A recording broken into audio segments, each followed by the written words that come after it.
हैं उसका 140वां स्थापना दिवस है और इस खास मौके पर कांग्रेस अध्यक्ष मल्लिकार्जुन खड़गे एक अलग जोश और तेवर में दिखाई दिए।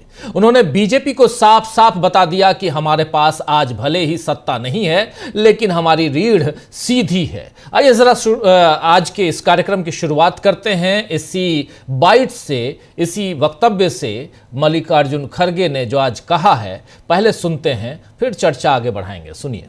हमारे पास सत्ता कम हो सकती है लेकिन हमारी रीढ़ अभी भी सीधी है। हमने समझौता नहीं किया न संविधान से, न धर्मनिरपेक्षता से, न गरीब के हकों के लिए हम सत्ता में न हो, लेकिन सौदेबाजी नहीं करेंगे। कांग्रेस ने कभी धर्म के नाम पर वोट नहीं मांगा। कांग्रेस ने कभी मंदिर मस्जिद के नफरत नहीं फैलाई। कुछ लोगों ने धर्म को राजनीति बना दिया।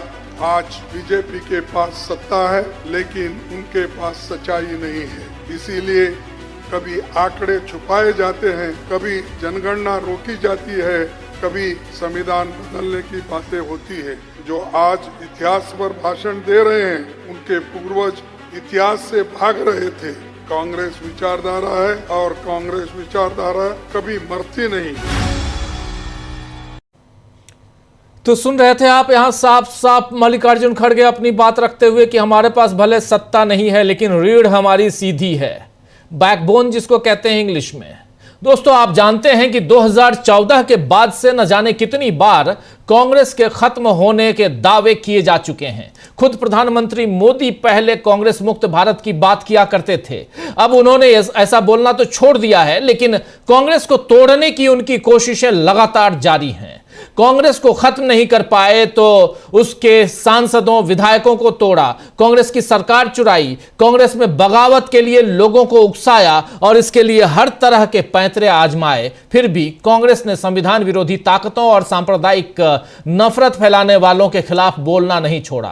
कांग्रेस के कई बड़े नेताओं के टूटने और बीजेपी का गमछा ओढ़ लेने पर राहुल गांधी ने तो हंसते हुए कह दिया कि और जिसको जाना है चले जाए, हमें डरपोकों की जरूरत नहीं।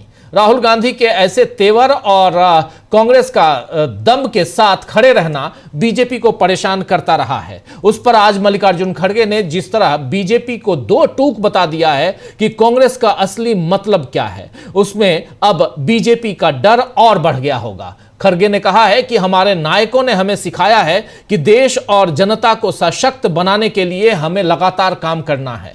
हमें अपनी गौरवशाली परंपरा के अनुरूप सभ्य और शालीन भाषा में अपने विरोधियों को मजबूती से जवाब देना है। हमारे नायकों ने सत्य के रास्ते पर चलना सिखाया, हम उसी मार्ग पर चलकर विजय हासिल करेंगे। और यहां पर खड़गे कह रहे हैं कि गांधी जी कहते थे सत्य तब भी टिकता है जब उसके पक्ष में जन समर्थन ना हो। हमारे पास सत्य भी है और जन समर्थन भी है। आइए जरा सुन लेते हैं मल्लिकार्जुन खड़गे की ये बातें उन्हीं की जुबानी। सुनिए। पिछले 140 सालों में कांग्रेस ने कहीं उतार चढ़ाव देखे हैं। हमारे पास दादा भाई नौरोजी से लेकर महात्मा गांधी जी, सरोजिनी नायडू, सरदार पटेल, नेहरू जी, मौलाना आजाद, नेताजी सुभाष चंद्र बोस, राजेंद्र बाबू जैसे महान नायकों की विरासत है। हमारे नायकों ने हमें सिखाया कि देश और जनता को सशक्त बनाने के लिए हमें लगातार काम करना है। हमें अपने गौरवशाली परंपरा के अनुरूप सभ्य और शालीन भाषा में अपने विरोधियों को मजबूती से जवाब देना है। हमारे नायकों ने सत्य के रास्ते पर चलना सिखाया, हम उसी मार्ग पर चलकर विजय हासिल करेंगे। गांधी जी तो यहाँ तक कहते थे कि सत्य तब भी टिकता है जबकि उसके पक्ष में जनसमर्थन न हो। मैं और एक बार इसके लिए सत्य भी टिकता है जबकि उसके पक्ष में जनसमर्थन न हो, पर हमारे पास सत्य भी है और जनसमर्थन भी है। हाल में रामलीला मैदान की रैली में भारत जोड़ो यात्रा और भारत जोड़ो न्याय यात्रा जैसे कई मौकों पर देश की जनता ने विराट जनसमर्थन हमें दिया है। तो सुन रहे थे आप यहां साफ साफ मल्लिकार्जुन खड़गे अपना मैसेज, अपना पैगाम देते हुए, और ये सब बीजेपी के लिए सीधा संदेश है कि कांग्रेस मूल्यों पर डटे रहकर अपनी लड़ाई लड़ेगी और जीतेगी भी। वैसे बीजेपी तो कल से खुश थी कि अब दिग्विजय सिंह ने भी आरएसएस की तारीफ कर दी है तो कांग्रेस में फूट पड़ ही जाएगी। हालांकि दिग्विजय सिंह ने बता दिया कि उनका इरादा आरएसएस की यानी संघ की तारीफ करना नहीं था। वैसे बीजेपी अब इस कोशिश में लगी है कि किसी तरह प्रियंका गांधी और राहुल गांधी के बीच झगड़ा दिखाया जाए, खास तौर पर जब से प्रियंका ने संसद सत्र खत्म होने के बाद मोदी, राजनाथ सिंह और ओम बिरला के साथ चाय पी है, और तब से दोनों भाई बहन के बीच दरार डालने की कोशिशें बढ़ी हैं। लेकिन ऐसा करने वाले लोग शायद अपनी मूर्खता ही जाहिर करते हैं कह सकते हैं। बहरहाल कांग्रेस पर चाहे जितने आघात हों, कांग्रेस मजबूती से खड़ी रहेगी, ये बात आज मल्लिकार्जुन खड़गे ने तो कह दी है। साथ ही राहुल गांधी ने भी एक पोस्ट में लिखा है, क्या कुछ लिखा है जरा उस पोस्ट को भी आपके सामने रखता हूं। राहुल गांधी इस पोस्ट में लिख रहे हैं, जरा इसको एक्सपोज कीजिए, जरा जूम इन कीजिए, और इसमें राहुल गांधी लिख रहे हैं कि आज भारतीय राष्ट्रीय कांग्रेस के स्थापना दिवस पर हर कांग्रेस जन को हार्दिक शुभकामनाएं। हम उस ऐतिहासिक विरासत और उन महान बलिदानियों को नमन करते हैं जिन्होंने भारत को आजादी दिलाई, संविधान की नींव रखी और लोकतंत्र, धर्मनिरपेक्षता, सामाजिक न्याय व समानता के मूल्यों को मजबूत किया। कांग्रेस केवल एक राजनीतिक दल नहीं बल्कि भारत की आत्मा की आवाज है जो हर कमजोर, हर वंचित और हर मेहनतकश के साथ खड़ी रही है। संकल्प है कि नफरत, अन्याय और तानाशाही के खिलाफ सत्य, साहस और संविधान की रक्षा की लड़ाई और अधिक मजबूती से लड़ेंगे। जय हिंद, जय कांग्रेस, ये लिख रहे हैं यहां राहुल गांधी। कांग्रेस के दो अहम नेताओं यानी कांग्रेस के अध्यक्ष मल्लिकार्जुन खड़गे और नेता प्रतिपक्ष और पूर्व अध्यक्ष कांग्रेस पार्टी के राहुल गांधी का यह कहना है कि हम और मजबूती से लड़ेंगे। बीजेपी को सीधी चुनौती है इस बात की कि यहां कांग्रेस कह रही है और कांग्रेस के दो प्रमुख नेता कह रहे हैं कि हम और मजबूती से लड़ेंगे।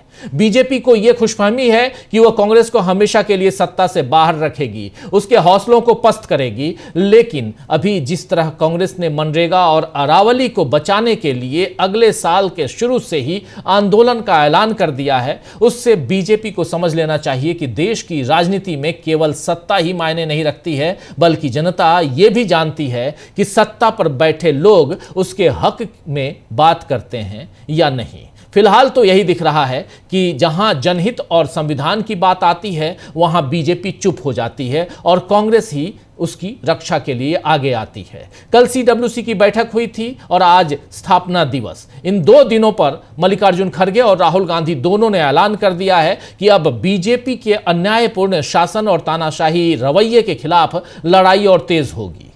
कल आपने देखा कि जब सीडब्ल्यूसी की बैठक खत्म हुई तो उसके बाद मल्लिकार्जुन खड़गे और राहुल गांधी ने प्रेस को संबोधित किया। राहुल गांधी ने उस वक्त क्या कुछ कहा था एक बार फिर आपको सुनाना चाहता हूं। कल के सीडब्ल्यूसी की बैठक के बाद जिस प्रेस कॉन्फ्रेंस को संबोधित किया था मल्लिकार्जुन खड़गे ने, राहुल गांधी ने, उसमें बहुत महत्वपूर्ण बातें कही गई थी। पहले राहुल गांधी को सुनिए एक बार फिर। मनरेगा और पूरा का पूरा फायदा वो ही 2-3 अरबपतियों के लिए है। आप देखना ये प्रोग्राम कोलैप्स करेगा, राइट्स बेस्ड आर्किटेक्चर कोलैप्स करेगा, इससे रूरल इकोनॉमी को नुकसान पहुंचेगा और यही पैसा नरेंद्र मोदी जी, अदानी और अंबानी जैसे लोगों को पकड़ा देंगे।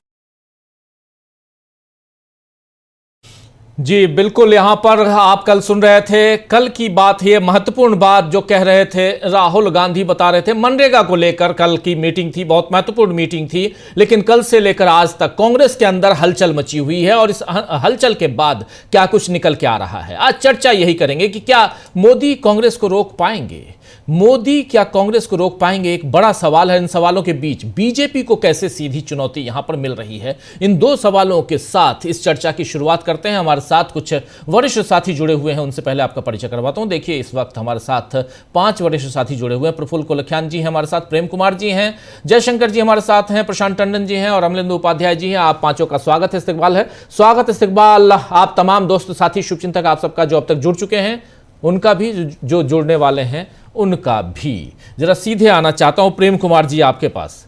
कैसे देखा जाए, कल से लेकर आज तक लगातार एक तरफ प्रहार कांग्रेस के ऊपर तो होता ही रहा है, लेकिन दूसरी तरफ जो मनरेगा की बात हो, यानी अब विकसित भारत जी राम जी योजना, और वो अब कानून बन चुका है। मनरेगा को खत्म कर दिया गया है, रिप्लेस करने की बात कही जा रही है, लेकिन उसके बहुत सारे प्रावधानों को बदल दिया गया। तो माना जाए, क्योंकि नाम भी बदल दिया गया, प्रावधानों को बदल दिया गया, तो ऑलमोस्ट वह पूरा का पूरा कानून ही खत्म हो गया है, ये मैं मानता हूं। और कितनी सच्चाई है, क्या है, वो तो सरकार बताएगी। लेकिन दूसरी तरफ कांग्रेस पार्टी कि अपनी जो तैयारियां हैं उसे चुनौती के रूप में कैसे पेश करने जा रही है कांग्रेस पार्टी, और कितना अब कांग्रेस पार्टी को यहां से रोक पाएंगे नरेंद्र मोदी या उनकी सरकार। कैसे क्या कुछ दिखाई देता है आपकी, या सब कुछ सिर्फ और सिर्फ मीटिंग धरातल इन्हीं पे है, धरातल पे नहीं है, मीटिंग मीटिंग है, ये माना जाए? जी शुक्रिया राजीव जी। देखिए, कांग्रेस को और उसकी विरासत, जो उसकी राजनीति है, उसको ताकत कहाँ से मिलती है? उसकी विरासत सबसे बड़ी ताकत है। और मैं विरासत से बात इसलिए शुरू कर रहा हूं कि आज कांग्रेस का स्थापना दिवस भी है। तो कांग्रेस का स्थापना दिवस हो तो विरासत की बात करना जरूरी हो जाता है। अभी 2 दिन पहले CPI communist party of India का भी 100 साल पूरा हुआ, उनका भी स्थापना दिवस था, और इसी साल आरएसएस का भी 100 साल पूरा हुआ। तीनों बातें मैं इसलिए कर रहा हूं कि अंग्रेजों के जमाने में थोड़ा याद कीजिए कि प्रतिबंध किस पर लगा था। प्रतिबंध कम्युनिस्ट पार्टी पर लगा 1930 से 34 के दौरान, मेरठ षड्यंत्र केस के बाद। प्रतिबंध कांग्रेस पर 2 बार लगा, 32 में लगा, 44 में, 42 में लगा। लेकिन आरएसएस पर कभी प्रतिबंध नहीं लगा, कोई बैन नहीं लगा, ना हिंदू महासभा पर लगा, ना आरएसएस पर लगा। इस विरासत को हम याद दिलाना चाहते हैं। और यहां से आपको समझ में बात आएगी कि जो आजादी से पहले की जो सोच थी, ऐसा थोड़ी था कि सिर्फ अंग्रेजों को भगाना। उपनिवेशवाद के खिलाफ, कॉलोनियलिज्म के खिलाफ यह संघर्ष था। वरना भाई अंग्रेज को भगाने के लिए जर्मनी की मदद ले लेते, लेकिन चूंकि हमें उपनिवेशवाद के खिलाफ लड़ाई लड़नी थी, साम्राज्यवाद के खिलाफ लड़ाई लड़नी थी, तो कांग्रेस की विरासत यहां से है। और आज आजादी के बाद चूंकि वो फांसीवादी ताकतें जो डेमोक्रेसी के विरोध में हैं, जो डेमोक्रेसी को खत्म करना चाहते हैं, जो जनता को गरीब बनाए रखना चाहते हैं, अशिक्षित बनाए रखना चाहते हैं, ताकि उन पर राज किया जा सके, ठीक वही सोच जो अंग्रेजों के पास थी कि न भारतीयों को पढ़ने दो और न भारतीयों को आप किसी तरीके से इतना समृद्ध करो कि वो कुछ बोल पाए, सोच पाए। वो तो भला हो इस देश में वैसे वैसे क्रांतिकारी लोग पैदा हुए जिन्होंने अपना सारा सुख त्याग कर अंग्रेजों से लोहा लिया। आज उसी स्पिरिट की जरूरत एक बार फिर पैदा हो गई है। भाई मनरेगा को खत्म करना क्या है? जनता को कमजोर बनाना, जनता अपने पैरों पर खड़ा ना हो सके, भूखे मरे और हम उनको 5 किलो अनाज दें और हम उनका दाता बन जाएं, वो हमें प्रणाम करें, हम उनको कहें कि चलो हमारी वजह से तुम जिंदा हो। ये जो सोच है, इस सोच के खिलाफ कांग्रेस को लड़ाई बिल्डअप करनी है। बिल्डअप करना इसलिए बोले कि लड़ाई अभी बनी नहीं है। लड़ाई के लिए कांग्रेस ने कमर कसी है, और हम ये भी नहीं कहेंगे कि विपक्ष ने कमर कसी है। अरे विपक्ष तो अडानी का माला डाल रहा है पीछे में जाकर के। महाराष्ट्र में आपने देखा, शरद पवार को, अजित पवार को, गौतम अडानी को माला पहना रहा है। तो ऐसा भी नहीं है कि प्रतिपक्ष एक है। प्रतिपक्ष के भीतर भी कांग्रेस को बड़ी लड़ाई लड़नी है कि, और वो लड़ाई इसलिए ये हो जाती है, चुनावी लड़ाई नहीं है। चुनावी लड़ाई होगी तो वो माला पहनाने वाले गौतम अडानी को, उसको भी साथ, शरद पवार को भी साथ लेके चलना पड़ता है। भाई ये चुनावी राजनीति अलग होती है, लेकिन जनता के लिए राजनीति करना, वो जो राहुल गांधी कर रहे हैं, इसमें वक्त लगता है। हो सकता है कई बार कांग्रेस चुनाव हार जाती है, लेकिन केवल चुनावी जीत के लिए राहुल गांधी काम नहीं कर रही है, कई बार कह चुके। वो बुनियादी चीजें जो जनता को मयस्सर हो और जिससे सरकार उसको दूर कर रही है, उसके लिए लड़ाई बना रहे हैं। तो अब लेकिन राजनीति भी एक जरूरी चीज है, उसके बिना तो ये काम हो नहीं सकता। राजनीतिक रूप से सशक्त तो होना जरूरी है, उसको बाईपास भी नहीं किया जा सकता। तो एक साथ मल्टीपल इश्यूज पर, चाहे वो मनरेगा हो, चाहे वो अरावली हो, चाहे वो सेंगर और अंकिता भंडारी का मामला हो, चाहे वो वोट चोरी का मुद्दा हो, और ऐसे अन्य मुद्दे जो हम जिसको लेकर के कांग्रेस को जनता का साथ लेते हुए, उनको जोड़ते हुए आंदोलन को बिल्डअप करना है, इसका संकल्प लिया गया है। और देश के इतिहास में, कांग्रेस के इतिहास में कभी ऐसा नहीं हुआ जिस तरीके से एक रिजोल्यूशन पास किया गया, शपथ पूर्वक पास किया गया कि हम मनरेगा को वापस लेकर आएंगे, इसके लिए लड़ाई लड़ेंगे। यह हमें आजादी से पहले के कांग्रेस का जज्बा दिखलाता है। तो हमें लगता है कि कांग्रेस एक नए तेवर के साथ आ रही है। सक्सेस कितनी मिलती है ये आने वाले समय में तय होगा, उसको हम अभी से हम आशान्वित जरूर हैं, लेकिन फिर भी संकोच से बोलते हैं कि ये संघर्ष छोटा नहीं है, ये संघर्ष बड़ा है, ये आने वाले समय में दिखेगा। लेकिन बीते 2-4 सालों में राहुल गांधी ने एक संघर्ष बिल्डअप किया है, इसीलिए ये उम्मीद बनती है कि इस संघर्ष को भी वो एक मुकाम तक ले जाने में कामयाब होंगे। अदरवाइज कुछ समय पहले तक ये उन्नाव केस आज का तो नहीं है। उन्नाव की बेटी पहले क्यों नहीं निकल पाई इस तरह से सड़क पर लड़ने? इसलिए कि डरो मत का नारा बुलंद हुआ है। अंकिता भंडारी के खिलाफ, अंकिता भंडारी के साथ और उनके गुनहगारों के खिलाफ पहले तो लोग सड़क पर नहीं उतर पा रहे थे, आज क्यों उतर पा रहे हैं? क्योंकि डरो मत का नारा राहुल गांधी ने देश में सबको दिया है। आज पीएमओ में भ्रष्टाचार क्यों निकलकर सामने आ रहा है? क्योंकि राहुल गांधी ने माहौल बनाया है कि अंदर से भी कोई आवाज उठे। चुनाव आयोग में चुनाव चोरी की बात थोड़ी ज्यादा मुखर होकर के क्यों आई? क्योंकि राहुल गांधी ने कहा था कि हमें अंदर से खबर मिल रही है। तो खबर कब मिलने लगी? क्योंकि उन्होंने एक आंदोलन बिल्डअप किया।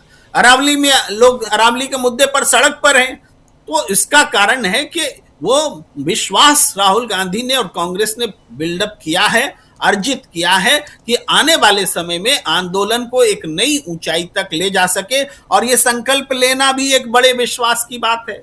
अब तक क्यों नहीं कांग्रेस इतना बड़ा संकल्प ले पा रही थी? आज ले रही है, क्योंकि आज कांग्रेस में एक आत्मविश्वास जगा है कि हम इस काम को कर सकते हैं। और इसी वजह से हमें लगता है कि परिस्थिति में बड़ा परिवर्तन और व्यापक परिवर्तन आया है। जी, बड़ा और व्यापक परिवर्तन। क्या प्रशांत जी आपको भी लगता है ऐसा ही? यहाँ बहुत सारे मुद्दे अचानक खड़े हो गए हैं साल जाते जाते। चुनाव, वोट चोरी, ये सब मामले तो पिछले 6 महीने से हम देख ही रहे हैं, लेकिन उसके अलावा कोर्ट से भी मामला, सेंगर का मामला, अंकिता भंडारी का मामला जिसका जिक्र कर रहे थे अभी प्रेम कुमार जी, और इन सब के बीच अब मनरेगा वाला मामला, या मनमानी कहिए, मोदी सरकार की मनमानी पर लगाम कसने की कोशिश क्या इसमें सफल हो पाएगी? जबकि अंदरूनी खींचतान भी बहुत ज़्यादा है कांग्रेस के अंदर। वैसे में क्या उतनी तैयारियों के साथ मल्लिकार्जुन खड़गे और राहुल गांधी दिखाई देते हैं? प्रशांत जी। जी राजीव, पहले तो बात कर लेते हैं कि जो अंदरूनी खींचतान दिखाई दे रही है। देखिए, ये अंदरूनी खींचतान जो है वो कांग्रेस के अंदर पहले एक ग्रुप हुआ करता था, G23 या G22 व्हाटएवर, और वो वैचारिक था पूरा मामला। राहुल गांधी के खिलाफ वो वैचारिक मामला था, और ये जो आपको फ्रिक्शन अभी दिख रहा है ये भी वैचारिक ही है कि आरएसएस को लेकर एक दुविधा है बहुत से लोगों में, कांग्रेस में। और वो राहुल गांधी पहले भी कह चुके हैं कि जिसको अगर ऐसा लगता हो तो वो कांग्रेस के बाहर जा सकता है। दूसरे की इस तरीके की बयानबाजी जिस दिग्विजय सिंह जी की आई, देखिए दिग्विजय सिंह 2 बार के मुख्यमंत्री हैं और लंबा उनका 50 साल का अनुभव है। तो वर्किंग कमेटी के जिस दिन वर्किंग कमेटी हो रही उसी दिन वो ऐसा ट्वीट करेंगे तो उनको मालूम है कि हेडलाइन क्या बनेगी, और वही हुआ कि हेडलाइन बनी।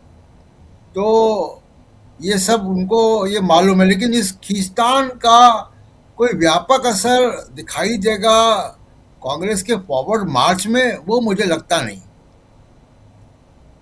दूसरी बात, अगर कांग्रेस के 140 साल की अगर हम बात करें कि 140 साल कांग्रेस सरवाइव कैसे कर गई और रेलिवेंट भी कैसे है, नेता प्रतिपक्ष का ओहदा लोकसभा राज्यसभा में दोनों में कांग्रेस के पास है, तो ये कैसे हो गया और बीजेपी इसके व्यर्थ कहाँ ठहरती है।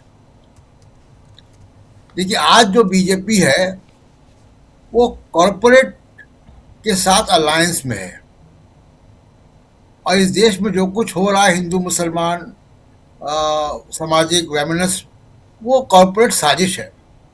ये कॉरपोरेट साजिश हिंदुस्तान में 10-12 साल से चल रही है और उसका जीता जाता 2 उदाहरण बहुत साफ है। कॉरपोरेट का मीडिया क्या करता है रोज शाम को? क्या वो राष्ट्र निर्माण की बात कर रहा है? क्या वो सरकार से सवाल पूछ रहा है? नहीं पूछ रहा है। वो सिर्फ और सिर्फ समाज को बांटने का काम कर रहा है। तो कॉरपोरेट साजिश इसलिए मैं कह रहा हूँ। दूसरा, अभी 2024-25 के आंकड़े आए हैं कि कॉरपोरेट किसको पैसा दे रहा है। 6,000 करोड़ उन्होंने बीजेपी को दिया है। कांग्रेस को जितना दिया उससे 12 गुना दिया है। तो कॉरपोरेट के कुछ कॉरपोरेट घरानों ने ये तय कर लिया है कि बीजेपी उनकी पार्टी है, तो वो मीडिया से और पैसे से बीजेपी को बढ़ा रहे हैं और उनको एक रास्ता साफ है कि समाज में अगर बंटवारा होगा, हिंदू मुसलमान लड़ेंगे, दलित सवर्ण लड़ेंगे, तो बीजेपी का फायदा होगा, इसलिए वो उस स्कीम में वो चल रहे हैं।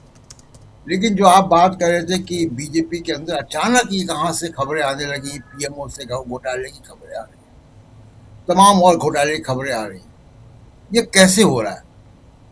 ये अचानक जो हो रहा है वो बिल्कुल 2011 में आप देखिए कि ऐसे ही हो रहा था। 2010-11 में यूपीए सरकार में भी ऐसे ही हो रहा था और ये अब मोदी जी कोई नया चीज कर नहीं पाए। उन्होंने देश के विकास का कोई नक्शा नहीं रखा, अगले 20 साल का कोई नक्शा रखा नहीं। केवल उद्घाटन करना और बयानबाजी करने से बात नहीं बनती। आप देखिए पिछले प्रधानमंत्रियों का कार्यकाल, चाहे वो अटल बिहारी वाजपेयी हो, चाहे वो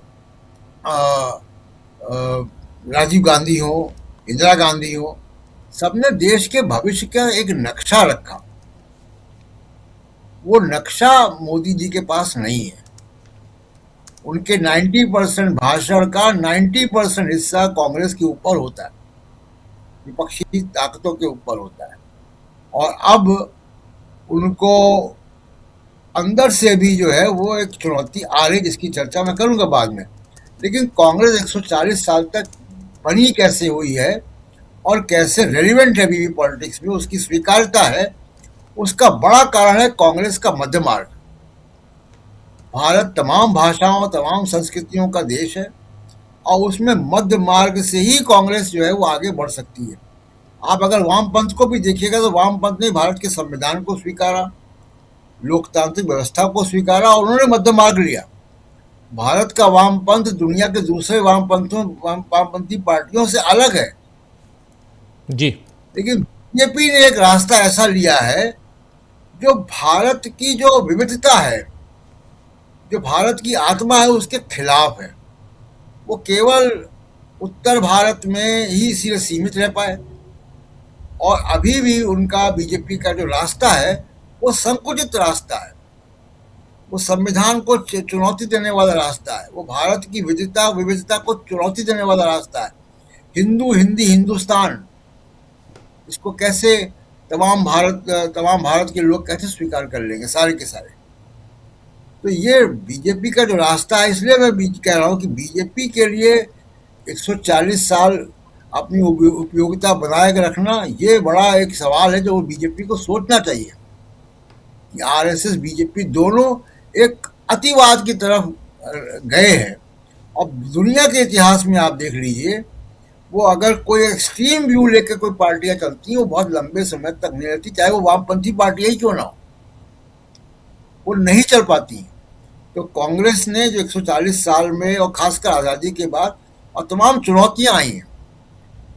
चुनौतियां आई, कांग्रेस अपनी कोर विचारधारा से भी भटकी और उस भटकाव की वजह से अपना वोट बैंक भी गंवाया। अब राहुल गांधी बड़ी मेहनत से उस कांग्रेस को वापस उस विचारधारा में लेकर आए जो कांग्रेस की मूल विचारधारा थी, और इसलिए ये विरोध और इस तरीके के वर्किंग कमेटी के पहले विवादित बयान देने का सिलसिला चलेगा, लेकिन वो मुझे लगता नहीं कि भटकाव उसमें आने वाला है।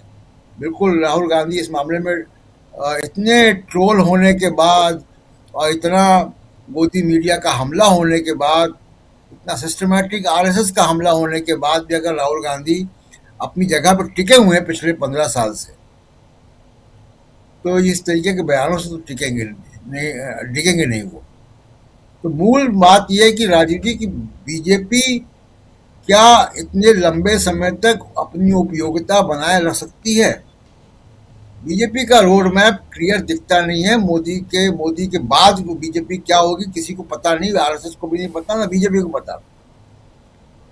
दोबारा मैं लौटूंगा तो बात करूंगा कि बीजेपी के अंदर का चैलेंज क्या है, और उस पर काफी हलचल है बीजेपी के अंदर। जी, आते हैं दोबारा इस पे भी बात करेंगे कि बीजेपी के अंदर क्या चैलेंज है। चैलेंज इधर कांग्रेस पार्टी के अंदर भी है। ज़रा जयशंकर जी आपके पास आता हूं, प्रफुल्ल जी फिर आपके पास। जयशंकर जी, कांग्रेस पार्टी बहुत उत्साहित भी नज़र आती है, लेकिन अंदर खाने चैलेंजेस भी काफ़ी हैं। दिग्विजय सिंह का बयान एक चैलेंज दे गया, और ऐसे मौके पर जब अंदरूनी बातें होनी चाहिए उस समय सोशल मीडिया के ज़रिए दिग्विजय सिंह अपना बयान देते हैं, और उसकी भी खूब चर्चा है। लेकिन उसके अलावा क्या आपको लगता है कि कांग्रेस इन तैयारियों के साथ बीजेपी को चुनौती पेश कर पाएगी?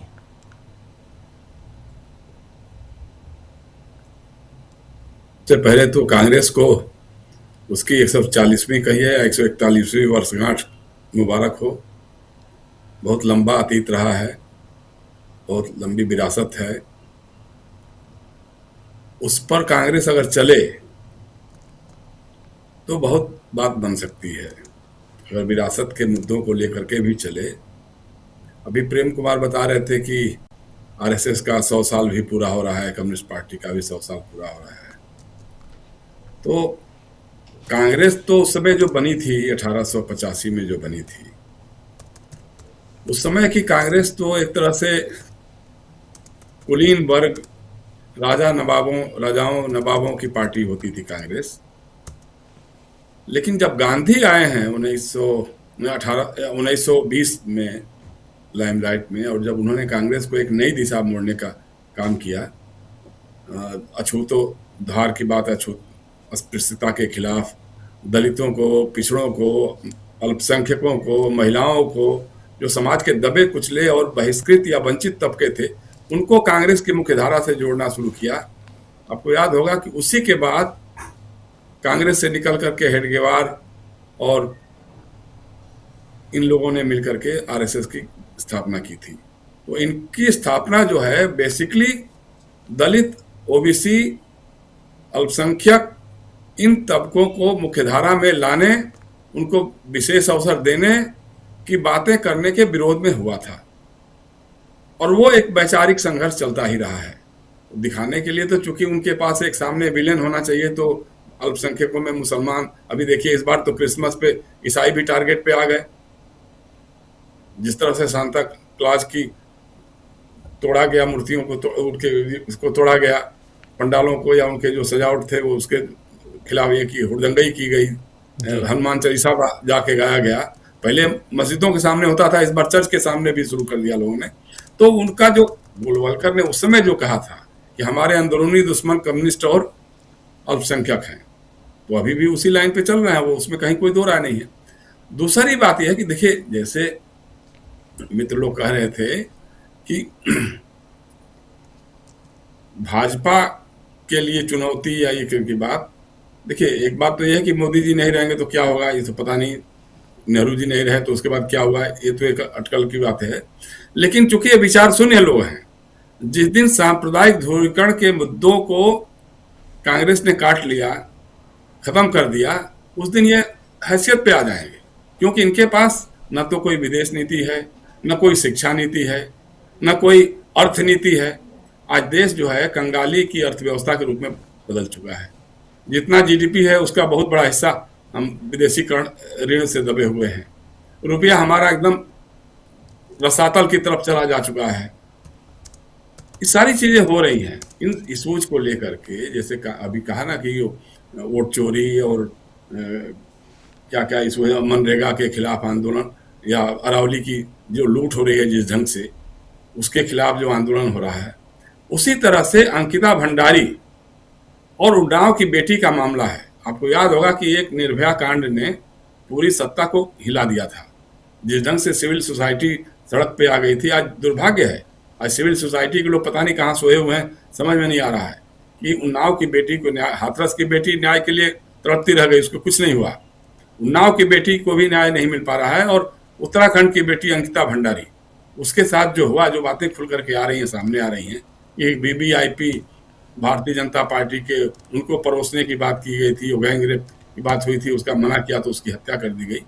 ये जो जनता को टच करने संवेदनशील मामले हैं, इन मुद्दों को भी कांग्रेस को लेकर के आगे बढ़ना होगा।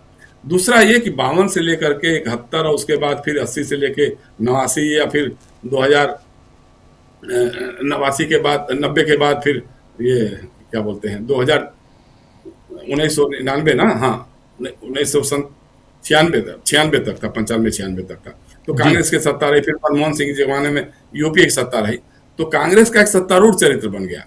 तो अपनी विरासत को खोजते हुए उसको संघर्ष के रास्ते को अपनाना होगा, क्योंकि आज आप विपक्ष में हैं, आज आप सरकार में नहीं है, सत्तारूढ़ नहीं है आप, तो उसको छोड़ करके आपको संघर्ष का रास्ता अपनाना पड़ेगा। और वो संघर्ष मतलब आज आश्चर्य होता है कितनी सारी इशूज उठ रहे हैं 11-12 साल में, लेकिन विपक्ष का एक भी नेता जेल में नहीं है।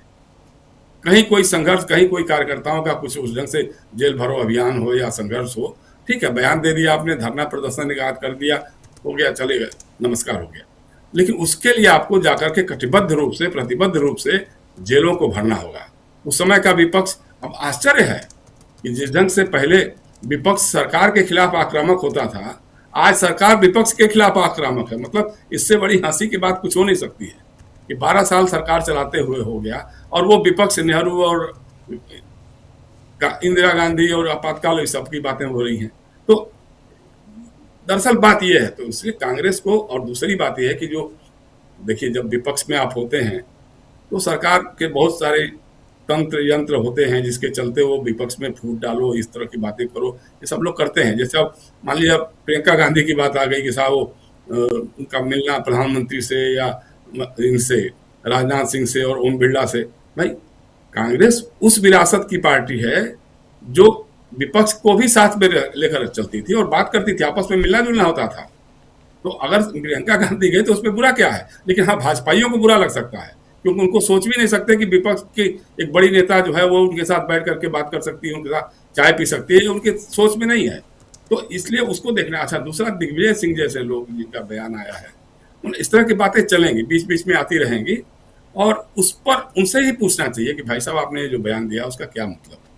उसको लेकर के हवा में तीर चलाने से कोई बहुत बड़ा फायदा नहीं होने वाला है, लेकिन हाँ उनसे उनकी कैफियत तो पूछनी चाहिए कि हाँ भाई बात क्या है। ऐसे ये बात तो आप अंदर भी कह सकते थे, CWC में भी कह सकते थे, उसको आपने सोशल मीडिया पे क्यों डाल दिया। तो ये बातें हैं।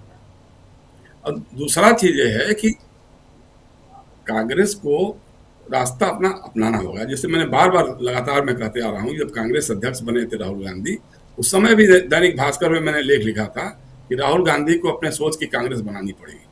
राहुल गांधी को खुल करके बोलना होगा, आज की तारीख में बोलना होगा। जो एक कबीर का था ना दोहा, कबीरा खड़ा बाजार में लिया लुकाठी हाथ, उसी तरह से कहना पड़ेगा कि राहुल खड़ा बाजार में, कांग्रेस में लिया लुकाठी हाथ, जो घर आपने फूंकड़े चले हमारे साथ। तो जो इसके लिए तैयार है, जेल जाने के लिए तैयार है, बर्बाद होने के लिए तैयार है, जिसमें कमिटमेंट है वो हमारे साथ रहे। और जिसको लगता है कि नहीं साहब RSS बहुत अच्छा है, मोदी जी बहुत अच्छे हैं, वहाँ कुछ मिल सकता है, वहाँ कुछ हो सकता है, तो अपना रास्ता नाप लो। अच्छा, अगर नहीं नापते हैं तो आप ढो मत उनको, फिर उनको बाहर करो। सिंपल सी बात है। हमने बात बीच बीच में भी कहा है कि भाई आप डिफरेंट इशूज जो हैं, जिन इशूज को राहुल गांधी उठा रहे हैं आज की तारीख में, उन इशूज पे कांग्रेस के लोगों का क्या है सोच है, उस पर कभी एक बार मंथन करवा लो, विचार मंथन करवा लो, शिविर को ला लो और कहो कि भाई साहब 1 घंटा आप बोलिए इस पर जरा सा, ये सामाजिक न्याय पे, धर्मनिरपेक्षता पे, संविधान पे, इन सारे मुद्दों पे जरा आप बोलिए, उनसे बुलवाइए। तो वो चीजें बहुत जरूरी है। आपको अपने सोच की पार्टी बनानी होगी, उससे आगे बढ़ना होगा। हाय हाय करने से तो बहुत बात बनने वाली नहीं है कि साहब अरे स्लीपर सेल हैं, तो स्लीपर सेल हैं तो कौन निकालेगा? आप ही निकालना। स्लीपर सेल को तो आपको बाहर करना होगा ना। आप उनको ढोते रहिएगा, वो अपना काम भी करते रहेंगे। तो आज इतना बढ़िया बयान दिया है मल्लिकार्जुन खड़गे का जो भाषण है, या राहुल गांधी का भी जो बयान है, उसको लेकर के आगे बढ़ना चाहिए। उसको लेकर के कांग्रेस के कितने लोग आगे आ रहे हैं, उनके कितने महासचिव आगे आ रहे हैं, CWC के मेंबर्स कितने आ रहे हैं, प्रदेश अध्यक्ष जितने हैं उनके बयान आने चाहिए, उनको लेकर के आगे बढ़ना चाहिए। तो ये जब तक नहीं होगा ना, आप कुछ भी बोलते रहिए, अच्छी अच्छी बातें करते रहिए, उससे कोई बहुत बड़ी बात बनने वाली नहीं है। और दूसरा यह है कि देखिए, आपको एक बात तो तय करनी पड़ेगी कि आपको विपक्ष को साथ में रखना, विपक्ष के अन्य घटक दलों को साथ में रखना है या नहीं रखना है, उनसे लड़ना है या भाजपा से लड़ना है, RSS से लड़ना है या किसी और से लड़ना है। तो वो भी एक तय करके कि लड़ना है तो फिर उसके लिए कुछ करना है। खाली बयानबाजी से तो बात नहीं बनेगी कि आप यहाँ बैठ के बयान दे दीजिए, भाषण दे दीजिए, प्रेस कॉन्फ्रेंस में कुछ बोल दीजिए। आपको अपना संगठन खड़ा करना पड़ा, जहाँ जिनके खिलाफ भी लड़ना है। अब दिल्ली जैसे राज्य में, दिल्ली जैसे प्रदेश में, अब तो आपके सामने केजरीवाल नहीं है। केजरीवाल तो अब लेन देन की बात कुछ है नहीं कि मतलब आपसे समझौता हो जाएगा, तालमेल हो जाएगा। तो कांग्रेस को वहाँ लड़ना चाहिए। अब उसके खिलाफ भी बोलना तो उसके खिलाफ भी बोलिए, लेकिन भाजपा की सरकार के खिलाफ जम करके सड़क पे आइए, मोर्चा लीजिए। तो ये सब चीजें जब तक आप नहीं करेंगे ना, तब तक उससे कोई बहुत ज्यादा बात बनने वाली नहीं है। लेकिन आज माहौल है, आज आम जनता में भी और खास तौर से जनता में तो है ही है। बाकी हमको देख रहे हैं कि जो भक्त अंधभक्त थे, उसमें से भी एक बड़ा तबका जो है वो बात करने लगा कि अरे साहब बात तो सही कर रहे हैं, ये तो मोदी जी ने तो बर्बाद ही कर दिया, कुछ हो नहीं रहा है, कुछ ये नहीं हो रहा है, कुछ लाभ की बात नहीं हो रही है और देश कंगाली की तरफ जा रहा है। अब वो लोग भी महसूस करने लगे हैं। तो जिस दिन अगर कांग्रेस थोड़ा सा वैचारिकी लेवल पे सामने आए, संगठन उस ढंग से खड़ा करे जो अपने विचारधारा के साथ कमिटेड हो, और ये जो हिंदू मुस्लिम और भारत पाकिस्तान या ये सब धर्म का मामला है, इसकी काट करके जिस दिन आपने लोगों को समझा लिया, उसी दिन आपकी फतह हो जाएगी और उस दिन भाजपा का बंटाधार होना निश्चित है। क्योंकि इसके अलावा आज तक इनके पास कोई मुद्दा है ही नहीं। कभी इन्होंने कभी बात ही नहीं की कि नहीं साहब हम इस तरह की शिक्षा प्रणाली करेंगे, इस तरह से औद्योगिकरण करेंगे। आज अब मैं देख रहा हूँ हालत जो है, रेलगाड़ियां मतलब 10-10 घंटे, 15-15 घंटे, 20-20 घंटे लेट हो रही हैं, और सिर्फ पूरब जाने वाली हो रही हैं, जो पूरब या उत्तर पूर्व जाने वाली रेलगाड़ियां हो रही हैं। बाकी हम देख रहे हैं कि पश्चिमी तरफ जो हो या उत्तर भारत में हो या फिर दक्षिण भारत जाने वाली कुछ भी नहीं है। लेकिन कब तक? 12 साल से हो गया। आप रोज चिल्लाते थे, उस समय कहते थे हो रहा तो कुछ भी नहीं है, बहाना है, और ये रेलगाड़ियों की व्यवस्था नहीं सुधार पा रहे हैं। आपने सारी व्यवस्था की कवच लगा लिया, क्या क्या कर लिया, रेल का टिकट का भाड़ा बढ़ाते चले जा रहे हैं। लेकिन आज मतलब आपको बताऊं मैं अपना अनुभव, कल मुझे जिस ट्रेन से जाना था, रीवा एक्सप्रेस से इलाहाबाद जाना था, और वो गाड़ी 10 बजे चलने वाली थी। पहले बताया गया 1:30 बजे चलेगी, फिर बताया गया 3 बजे चलेगी। तो मैंने अपना टिकट कैंसिल कर दिया, हमारा जाना कैंसिल कर दिया, क्योंकि वो ट्रेन पहुंचती कल, आज पहुंची है वो 5 बजे 6 बजे करीब। हमारा प्रोग्राम था इलाहाबाद में 2 बजे का। तो इस तरह की स्थितियां हो रही है। मतलब पूरी हालत जो है इतनी बुरी हो गई है कि जनता में खदबदाहट मच रही है, युवाओं में आक्रोश बढ़ रहा है। लेकिन उस आक्रोश को दिशा देनी होगी। वो गांधी के, नेहरू के विचारों के साथ, अगर थोड़ा सा ज्यादा ही ना हो तो लोहिया और जयप्रकाश को भी ले लीजिए, लोहिया के विचारों के साथ भी, कि संघर्ष के रास्ते को आपको अपनाना पड़ेगा और लड़ना पड़ेगा। लड़ने से ही कोई बात बन पाएगी। क्योंकि चुनाव की व्यवस्था तो ठीक है, उस चुनाव में रहेंगे, लड़ेंगे, वो भी करेंगे। लेकिन लोहिया ने उस समय जो है वोट, फावड़ा, जेल, 3 हथियार दिए थे लोगों को। कहा कि भैया एक चुनाव, वोट मतलब चुनाव, जेल मतलब संघर्ष, फावड़ा मतलब रचनात्मक काम। तो रचनात्मक काम तो सब कर रहे हैं अपने अपने ढंग से, वोट भी लड़ रहे हैं, चुनाव भी सब लोग लड़ रहे हैं, लेकिन संघर्ष सबने लगभग छोड़ दिया है।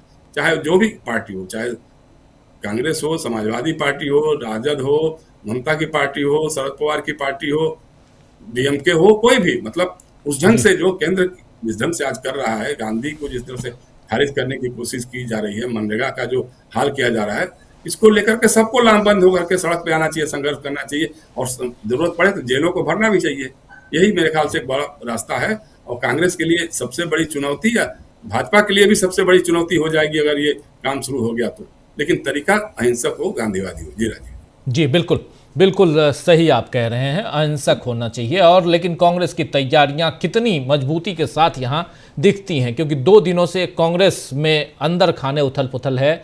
मीटिंग होती है CWC की, उसके बाद आज कांग्रेस अपना 140वां स्थापना दिवस मनाती है। और फिर इन सब के बीच सबसे बड़ी चीज़ कि इतनी पुरानी पार्टी, लेकिन अंदर खाने जो खलबली है वो एक डेमोक्रेटिक वे में होनी भी चाहिए, इसमें कोई दो राय नहीं है कि आप अपने संगठन को मजबूत करना चाहते हैं और बोलने का अधिकार सब जगह है, सबको देते हैं। सिर्फ 2 लोगों के इर्द गिर्द पार्टी न चले, उसके लिए ज़रूरी है कि यहाँ चुनाव भी हो, यहाँ पर चुना हुआ जो प्रतिनिधि है वही अध्यक्ष पद पर काबिज हो। ये सारी चीज़ें कांग्रेस पे लागू तो होती है, लेकिन उसके बिल्कुल अपोनेंट अगर बात की जाए जो बीजेपी है, वो उस पर क्या ये बातें लागू होती हैं, ये बीजेपी के लोग समझें। और बीजेपी के अंदर खाने क्या चल रहा है, अभी प्रशांत जी के पास जब आऊँगा तो वो बताएंगे।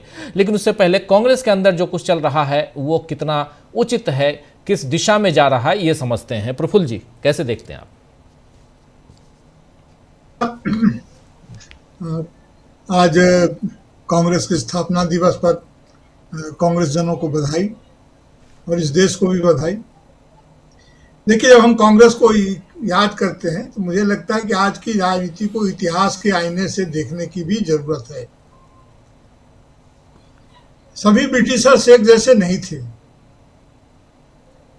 अगर एक जैसे होते, ब्रिटिश शासन को जैसे पेंट किया गया है आज़ादी के आंदोलन के और आज़ादी के बाद इतने दिनों बाद, हमें उसको फिर से रिविजिट तो जरूर करना चाहिए।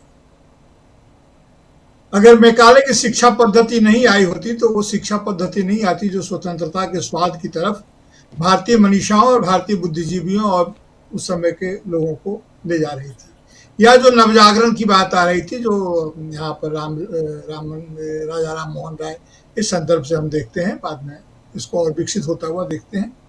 बहुत विस्तार में उधर जाने की गुंजाइश नहीं है।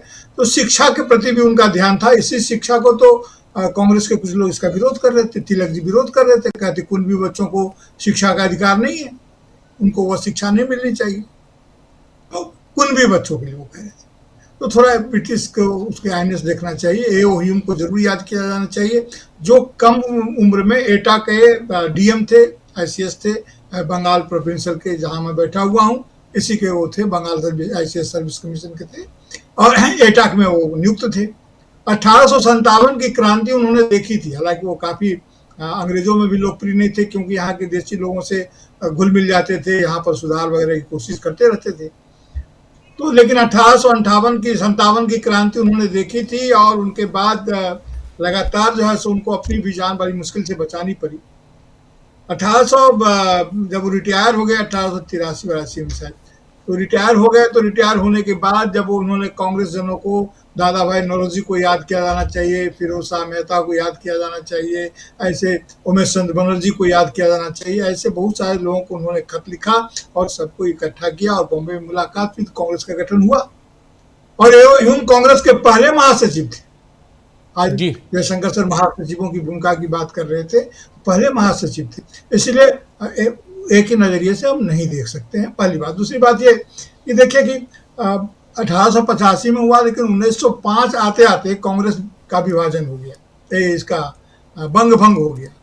और इस बंग भंग होने के पहले कांग्रेस में 2 धाराएं विकसित हो रही थी। एक जो तिलक के नेतृत्व में थी, बाल गंगाधर तिलक, आदरणीय लोकमान्य बाल गंगाधर तिलक, और एक धारा जो लाल पाल के संदर्भ में याद किया सकता है, और एक धारा थी गोपाल कृष्ण गोखले की धारा थी, जो उदारवादी धारा थी, जो उस ढंग से जिसे आज कहते हैं कोट अनकोट, जो अति की बात कर रहे थे हम लोग, जो अतिवाद पर नहीं थे, उदारवाद थी।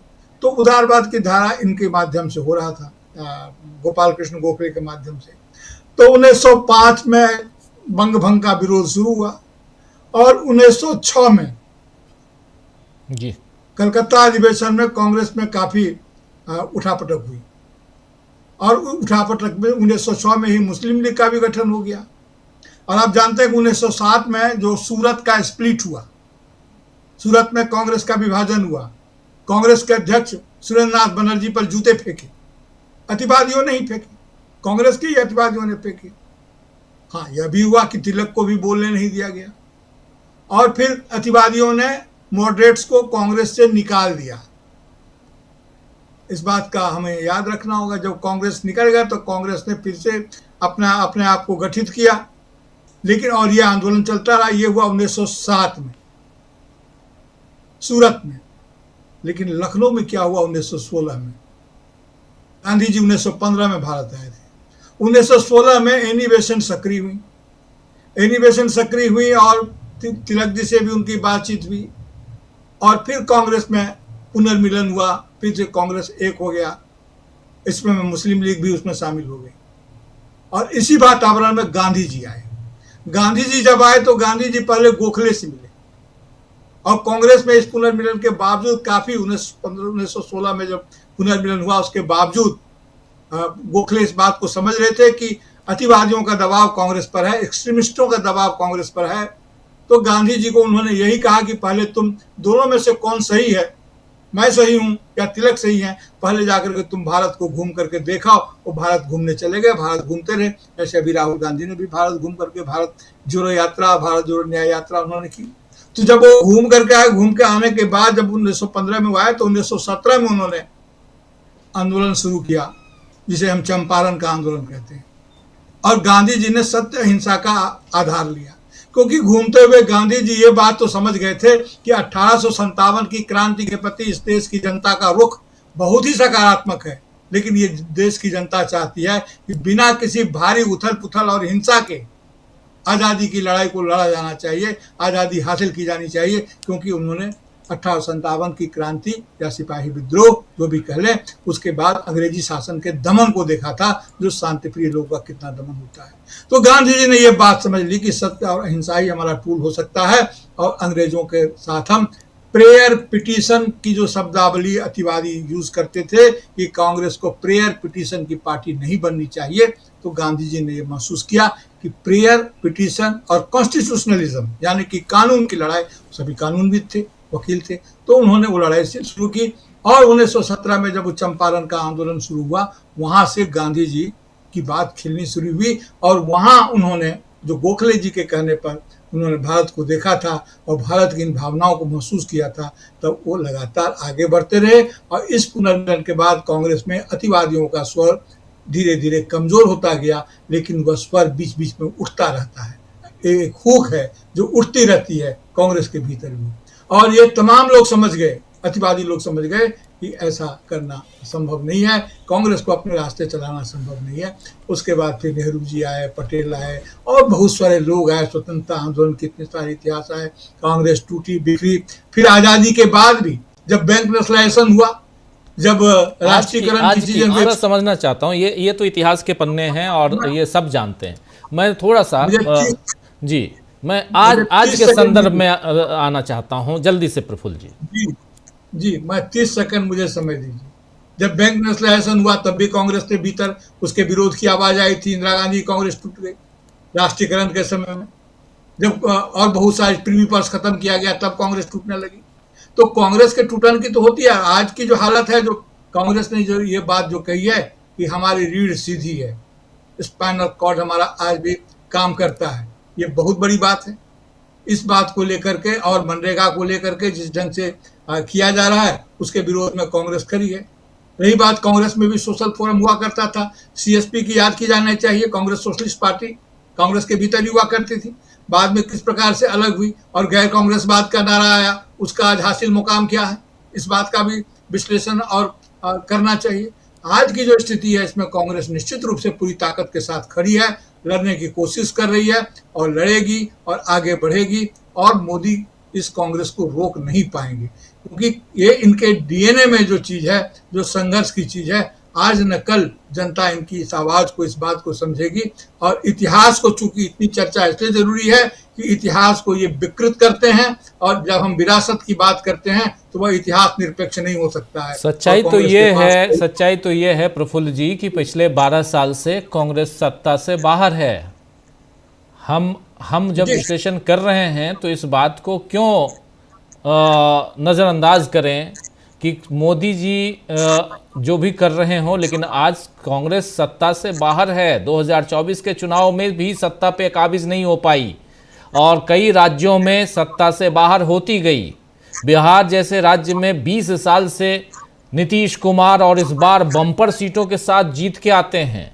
हम इसके दूसरे पहलू पे विश्लेषण कर रहे हैं। आप कोलकाता में बैठे हुए हैं और एसआईआर को लेकर कैसे घमासान है उसकी बातें हम कर रहे हैं, करते आ रहे हैं। यहाँ चिंता की बात ये नहीं है कि हम बिल्कुल, देखिए है क्या, हम विश्लेषकों को भी ये समझना चाहिए, बिल्कुल लकीर जो है राजनीति में सीधी नहीं होती है। राजनीति में 1+1=2 नहीं होता है। तो इसलिए मैं इस चर्चा में थोड़ा सा माफ़ी चाहूँगा, मैं उस दिशा में आप तमाम सुधी जनों को लाना चाहता हूं जहां पर कांग्रेस को, अगर हम कोई नहीं होते कहने वाले कि आप ये कीजिए राहुल जी, आप ये कीजिए खड़गे जी, लेकिन एक विश्लेषक होने के नाते हम यहां विश्लेषण अगर करते हैं तो बहुत उन लोगों को फायदा भी होता है उसका, अगर हम सही बात करते हैं, बताते हैं, रखते हैं, सुनते हैं लोग। इसलिए मैं उस दिशा में जाना चाहता हूं जब 2026 बिल्कुल सामने है। आज तारीख हो गई 28, 29, 30, 31, 3 दिन के बाद नए साल का आगाज होगा। 5 तारीख से मनरेगा के खिलाफ कांग्रेस ने अपने वर्किंग कमेटी में यह फैसला ले लिया है कि मनरेगा के खिलाफ वो देश भर में आंदोलन करेगी। अच्छी बात है। कांग्रेस यूथ विंग ने कह दिया है कि 7 तारीख से, 7 जनवरी से हम अरावली को लेकर हम पूरे देश में अगले 20 तारीख तक आंदोलन करेंगे। बहुत अच्छी बात है। सत्ता की भूख कैसे जागृत होगी? सत्ता पे अगर आप काबिज नहीं रहेंगे और आपके जेब में पैसा भी नहीं रहेगा, क्योंकि अभी भी ये भी आया है कि आपके यानी कांग्रेस के अकाउंट में मात्र 53 करोड़ रुपए है और बीजेपी के अकाउंट में 6,500 से ज्यादा करोड़ रुपए अकाउंट में। कितने चंदे मिले इसकी बात छोड़ दीजिए, कितना सफेद धन है, कितना काला धन है, इसकी बात नहीं कर रहा हूं। एक जो दोनों के बीच, दोनों पार्टियों के बीच जो अंतर है वो बहुत बड़ा अंतर है। इन सब में कांग्रेस कहां चुनौती, बीजेपी को सीधी चुनौती हम लिख रहे हैं, सीधी चुनौती क्या पेश कर रही है कांग्रेस पार्टी? इतिहास के पन्ने, इतिहास की बात जब हम लेके आते हैं तो नरेंद्र मोदी को जितने भी कांग्रेस के कर्णधार हैं, देश के पहले प्रधानमंत्री से लेकर इंदिरा गांधी की शहादत से लेकर गांधी जी की शहादत से लेकर राजीव गांधी की शहादत, सबको नकारते हैं नरेंद्र मोदी, उनकी पार्टी। ये हम देखते हैं। अभी हमने ये देखा कि इस देश में जो जहां पर धर्म संप्रदाय की बात नहीं होती थी, सब अपने अपने धर्म की रक्षा खुद करने के मालिक होते थे। अब दूसरे लोग दूसरे धर्मों के यहां जाके जब चर्च में जाके भी हनुमान चालीसा पढ़ेंगे तो फिर इस देश का क्या होगा? इस देश का जो ताना बाना था वो कैसे नष्ट हो रहा है? और इन सब में ये 53 करोड़ रुपए वाली पार्टी क्या कर पाएगी, क्या कर रही है, यह समझना जरूरी है। इसलिए मैं आपसे जानना चाहता हूं, प्लीज एक बार फिर आपसे मैं कहता हूं कि इसको कैसे देखते हैं आप, क्योंकि कांग्रेस को बहुत नजदीक से फॉलो करते हैं आप, इसलिए याद किया गया कि सत्य तब भी अकेला भी सत्य अकेला नहीं होता, सत्य तब भी खड़ा रहता है, टिकता है। ये हमारे गांधी जी ने कहा था, आज मल्लिकार्जुन खड़गे ने इसका उल्लेख भी किया, आपने भी सुना है। तो ये सच है कि जब अगर हमने लोकतंत्र को चुना है तो कांग्रेस हमेशा ही उसमें सत्ता में रही है, जरूरी नहीं है। आप जो पावर का जो आप एपिटाइट की बात कह रहे हैं, भारतीय जनता पार्टी में तो पावर हंगर है। हंगर और एपिटाइट के अंतर को आप सभी हम लोग जानते हैं। आज की जो कांग्रेस खड़ी है, कांग्रेस कभी भी सिर्फ पार्टी के बल पर कांग्रेस नहीं खड़ी हुई। जनता अपने दुखों से ऊब करके जनता के सामने कांग्रेस जा रही है, लगातार कोशिश कर रही है। इसमें अभी मनुष्य का नहीं, मशीन का कमाल है। मैं अभी भी नहीं मानता हूं कि बिहार का चुनाव परिणाम जो है तो सिर्फ वोटर के माध्यम से जाहिर हुआ है। मशीन की इसमें भूमिका है और इसलिए किसी भी चुनाव के नतीजे को, उसके समर्थन को देखने के पहले मैं एसआईआर की तरफ जरूर झांकने की कोशिश करता हूं कि एसआईआर में क्या हुआ और किस प्रकार वोट बदले गए हैं। तो इन तमाम दुष्चक्र से निकलने के लिए, इन तमाम बातों से, जो भीतर की आवाज जिसकी तरफ जयशंकर सर इशारा कर रहे थे कि भीतर से भी अगर आवाज आने लगी है तो उस दहशत से वो आवाज निकल रही है और भीतर से कुछ न कुछ आएगा। रावण का युद्ध भी बिना भीतर की आवाज से नहीं जीता गया था। राम भी वैसे ही थे। अगर मिथ की बात करें तो, और बिना कृष्ण के इशारे किए हुए जो उन्होंने क्या पुआल को लेकर के 2 फाड़ चीर दिया था, बिना उस इशारे को किए हुए, समझे हुए, तो महाभारत में भी कोई निर्णायक प्रसंग नहीं आया था। तो ये भीतर से आवाज आने लगी है। ये 10 साल का वक्त कोई बहुत वक्त नहीं होता है एक कौम के इतिहास में, और वो भी कांग्रेस जैसी भारत जैसे देश के इतिहास में। हमें धैर्य पूर्वक उस संघर्ष के प्रति अपना नजरिया रखना चाहिए और उसका विश्लेषण, उसका नतीजा आएगा।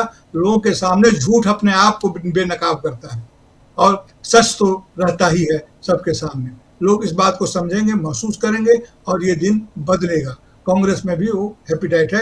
हाँ, ये जरूर है कि कांग्रेस उन तमाम रास्तों को लड़ते हुए कांग्रेस भारतीय जनता पार्टी नहीं बन सकती है, कांग्रेस आरएसएस नहीं बन सकती है। अगर उनसे लड़ते हुए कांग्रेस भी वही हो जाती है, तब भारत की जनता को हासिल क्या होगा? मैं ये कह रहा हूं, इसलिए भारत की जनता को कांग्रेसवाद से जो हासिल होना है वो स्वच्छ लोकतंत्र हासिल होना है। सत्ता मिलती है राजनेताओं को, जनता को तो सिर्फ लोकतंत्र मिलता है।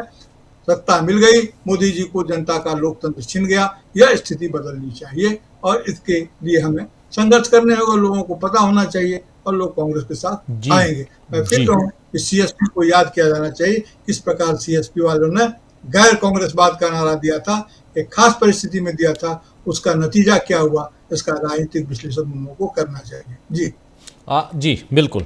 आज के इस दौर में, जिस दौर में हम जीते हैं, उस दौर का विश्लेषण बहुत ज़रूरी होता है और कई बार हम इंतज़ार करते हैं, सही समय का इंतज़ार करते हैं कि ये वक्त भी गुजर जाएगा।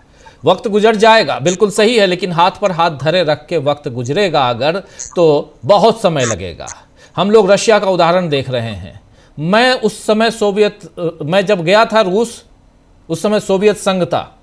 मेरे सामने सोवियत संघ 15 हिस्सों में टूटा, बिखरा। 70 साल का जो वहाँ कम्युनिज्म था, उस शासन का अंत हुआ। रशिया में एक डेमोक्रेटिक सरकार आई और आज पिछले 98 से मेरे सामने व्लादिमीर पुतिन सत्ता पर आसीन हुए थे और उनको बैठाया था उस सत्ता पे उनसे पहले बोरिस एल्सिन ने, जो वहाँ के राष्ट्रपति थे।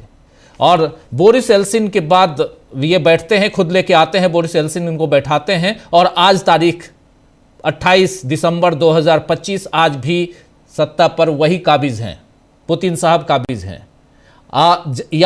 पीछे आप याद कीजिए, चीन के जो राष्ट्राध्यक्ष हैं शी जिनपिंग कब से काबिज हैं।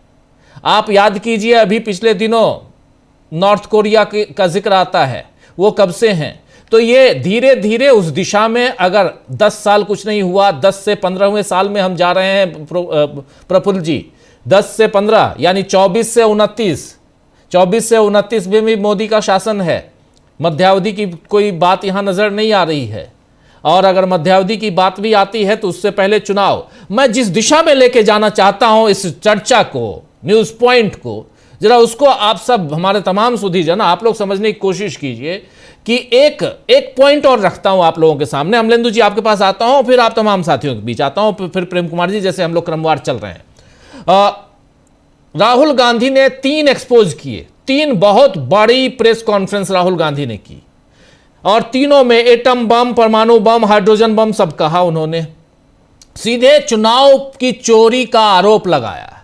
बिहार चुनाव से पहले राहुल गांधी और तेजस्वी यादव मिलकर 1300 किलोमीटर या 1600 किलोमीटर की यात्रा कर बैठे वोट चोरी के खिलाफ। बिहार चुनाव से पहले अमलेंदु जी, सबको हमने कवर किया।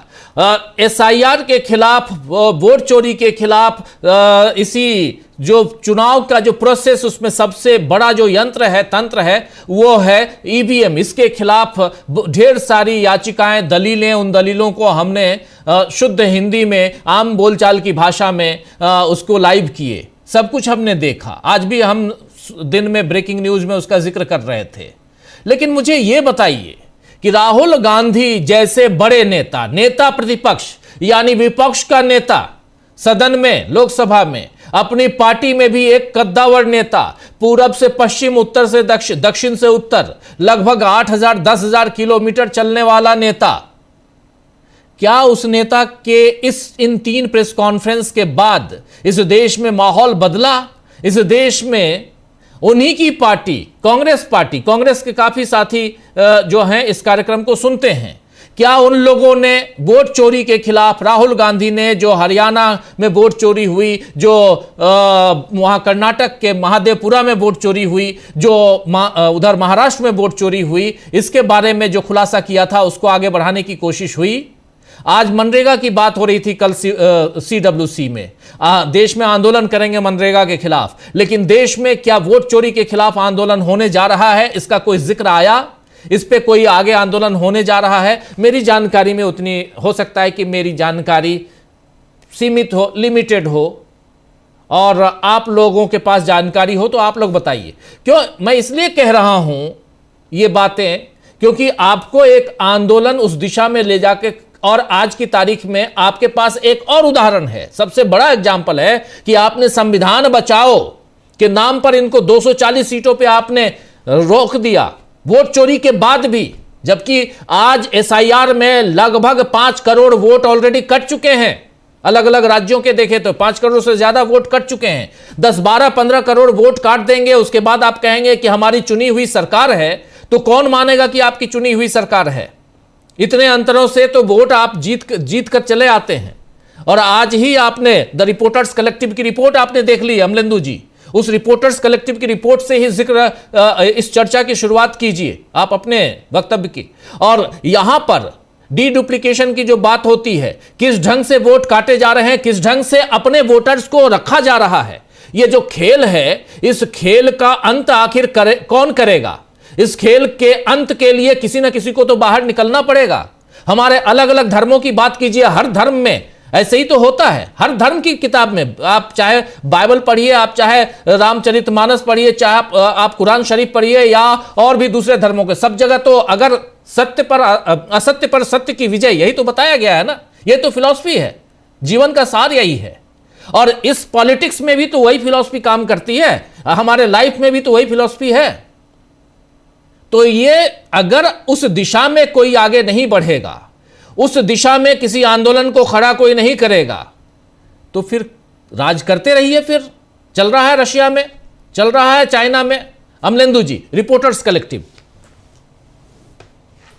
बिल्कुल राजीव, जो रिपोर्टर्स कलेक्टिव की रिपोर्ट आई है, और उस रिपोर्ट बहुत खतरनाक जो है वो संकेत देती है कि किस तरीके से एसआईआर के जरिए एक बड़ी जो है, जिसको विपक्ष जो है वोट डकैती भी कह रहा है, बहुत से लोग, अखिलेश यादव मुझे ध्यान पड़ता है उसको वोट डकैती कह रहे हैं, कि ये सब हो रहा है। इसके लिए उस पर किस तरीके से आया है वो सब सामने आया है। राजीव जी, आपने जो जहाँ से बात शुरू की कि राहुल गांधी ने 3 प्रेस कॉन्फ्रेंसेस की और उसके बाद क्या वो आंदोलन कहीं दिखाई पड़ता आगे बढ़ता हुआ, तो दिग्विजय सिंह को लेकर जो उड़ा मीडिया राजीव जी, तो दिग्विजय सिंह यही बात कह रहे हैं कि राहुल गांधी जो करते हैं, जो उन्होंने मेहनत की, उसके बाद आगे संगठन कितना आगे बढ़ाता है, ये जिसको मीडिया ने दूसरी तरीके से उड़ाया, वो ठीक है, मीडिया ने जिस तरीके से उड़ाया, लेकिन दिग्विजय सिंह का कहना यही है कि भाई अगर ऊपर से कोई नेता, विपक्ष का सबसे बड़ा नेता जो है और कांग्रेस पार्टी का पूर्व अध्यक्ष और लोकसभा में विपक्ष का नेता, वो 3 बड़े खुलासे करता है और धमाकेदार वो चीजें हैं, उसके बाद भी वो जिस तरीके से आगे बढ़ती हुई दिखाई देना चाहिए था, तो वो बढ़ता वो दिखाई नहीं पड़ता है। लेकिन रिपोर्टर्स कलेक्टिव की रिपोर्ट जो राजीव जी, वो राहुल गांधी के दावों पर मोहर लगाती हुई दिखाई पड़ती है। हम लोगों ने राजीव जी एसआईआर पर जो बहस चल रही है सुप्रीम कोर्ट में, उसको पल पल की खबर जो थी कि क्या क्या दलीलें चल रही हैं, कौन क्या दलील दे रहा है, वो सब हम लोगों ने उसको लाइव किया है। फाइनल हियरिंग होगी, उसको भी हम लोग लाइव करेंगे। और उसमें राजीव जी हम लोगों ने भी बताया था कि चुनाव आयोग के वकील जो थे, उन्होंने साफ तौर पर यह कहा था कि जो डी डुप्लीकेशन सॉफ्टवेयर है वो 2023 तक काम करता था, चूंकि वो उसमें खामियां हैं, इसलिए हम उसको बिहार में इस्तेमाल नहीं कर रहे हैं और एसआईआर में उसको इस्तेमाल नहीं कर रहे हैं, ये उनका दावा था। और राजीव जी, रिपोर्टर्स कलेक्टिव की रिपोर्ट ये बताती है कि सुप्रीम कोर्ट में ये कहने के बाद 8वें दिन चुपचाप जो 12 राज्यों में एसआईआर कराया जा रहा है, वहां वो डी डुप्लीकेशन सॉफ्टवेयर लागू कर दिया गया, बिना किसी मैनुअल के, बिना किसी जानकारी के। बीएलओ ने जब ऐप खुला तो मालूम पड़ा वो सॉफ्टवेयर उसमें डाउनलोड है और काम कर रहा है, जिसे आपने सुप्रीम कोर्ट में कहा कि उसमें डिफेक्ट है, वो गलतियां कर रहा है। आपने 8 दिन बाद आपने उसको अप्लाई कर दिया और आपने सुप्रीम कोर्ट में कहा कि उस ऐप की कोई आवश्यकता नहीं है। उसके बाद जब एसआईआर की जब घोषणा की गई तो ज्ञानेश कुमार जी ने भी कहा कि डी डुप्लीकेशन सॉफ्टवेयर की कोई आवश्यकता नहीं है। प्रेस कॉन्फ्रेंस में कहा कि भाई जो एसआईआर का फॉर्म भरेगा उसे मालूम है कि अगर वो 1 की बजाय 2 फॉर्म भरेगा तो उस पर सजा होगी, तो इसलिए उसकी कोई आवश्यकता नहीं है। जब ज्ञानेश कुमार जी ये कह रहे थे तो आपने क्यों उसको फिर लागू कर दिया? तो ये बड़ा सवाल उठा। अब उसके पीछे घपला क्या है, वो रिपोर्ट जो है राजीव जी ये बताती है उस घपले को। घपला ये है उस सॉफ्टवेयर के पीछे कि वो सॉफ्टवेयर अपने मन से काम कर रहा है और जो उसको बताया जा रहा है वो किया जा रहा है और एल्गोरिथम उसका रोज चेंज हो रहा है।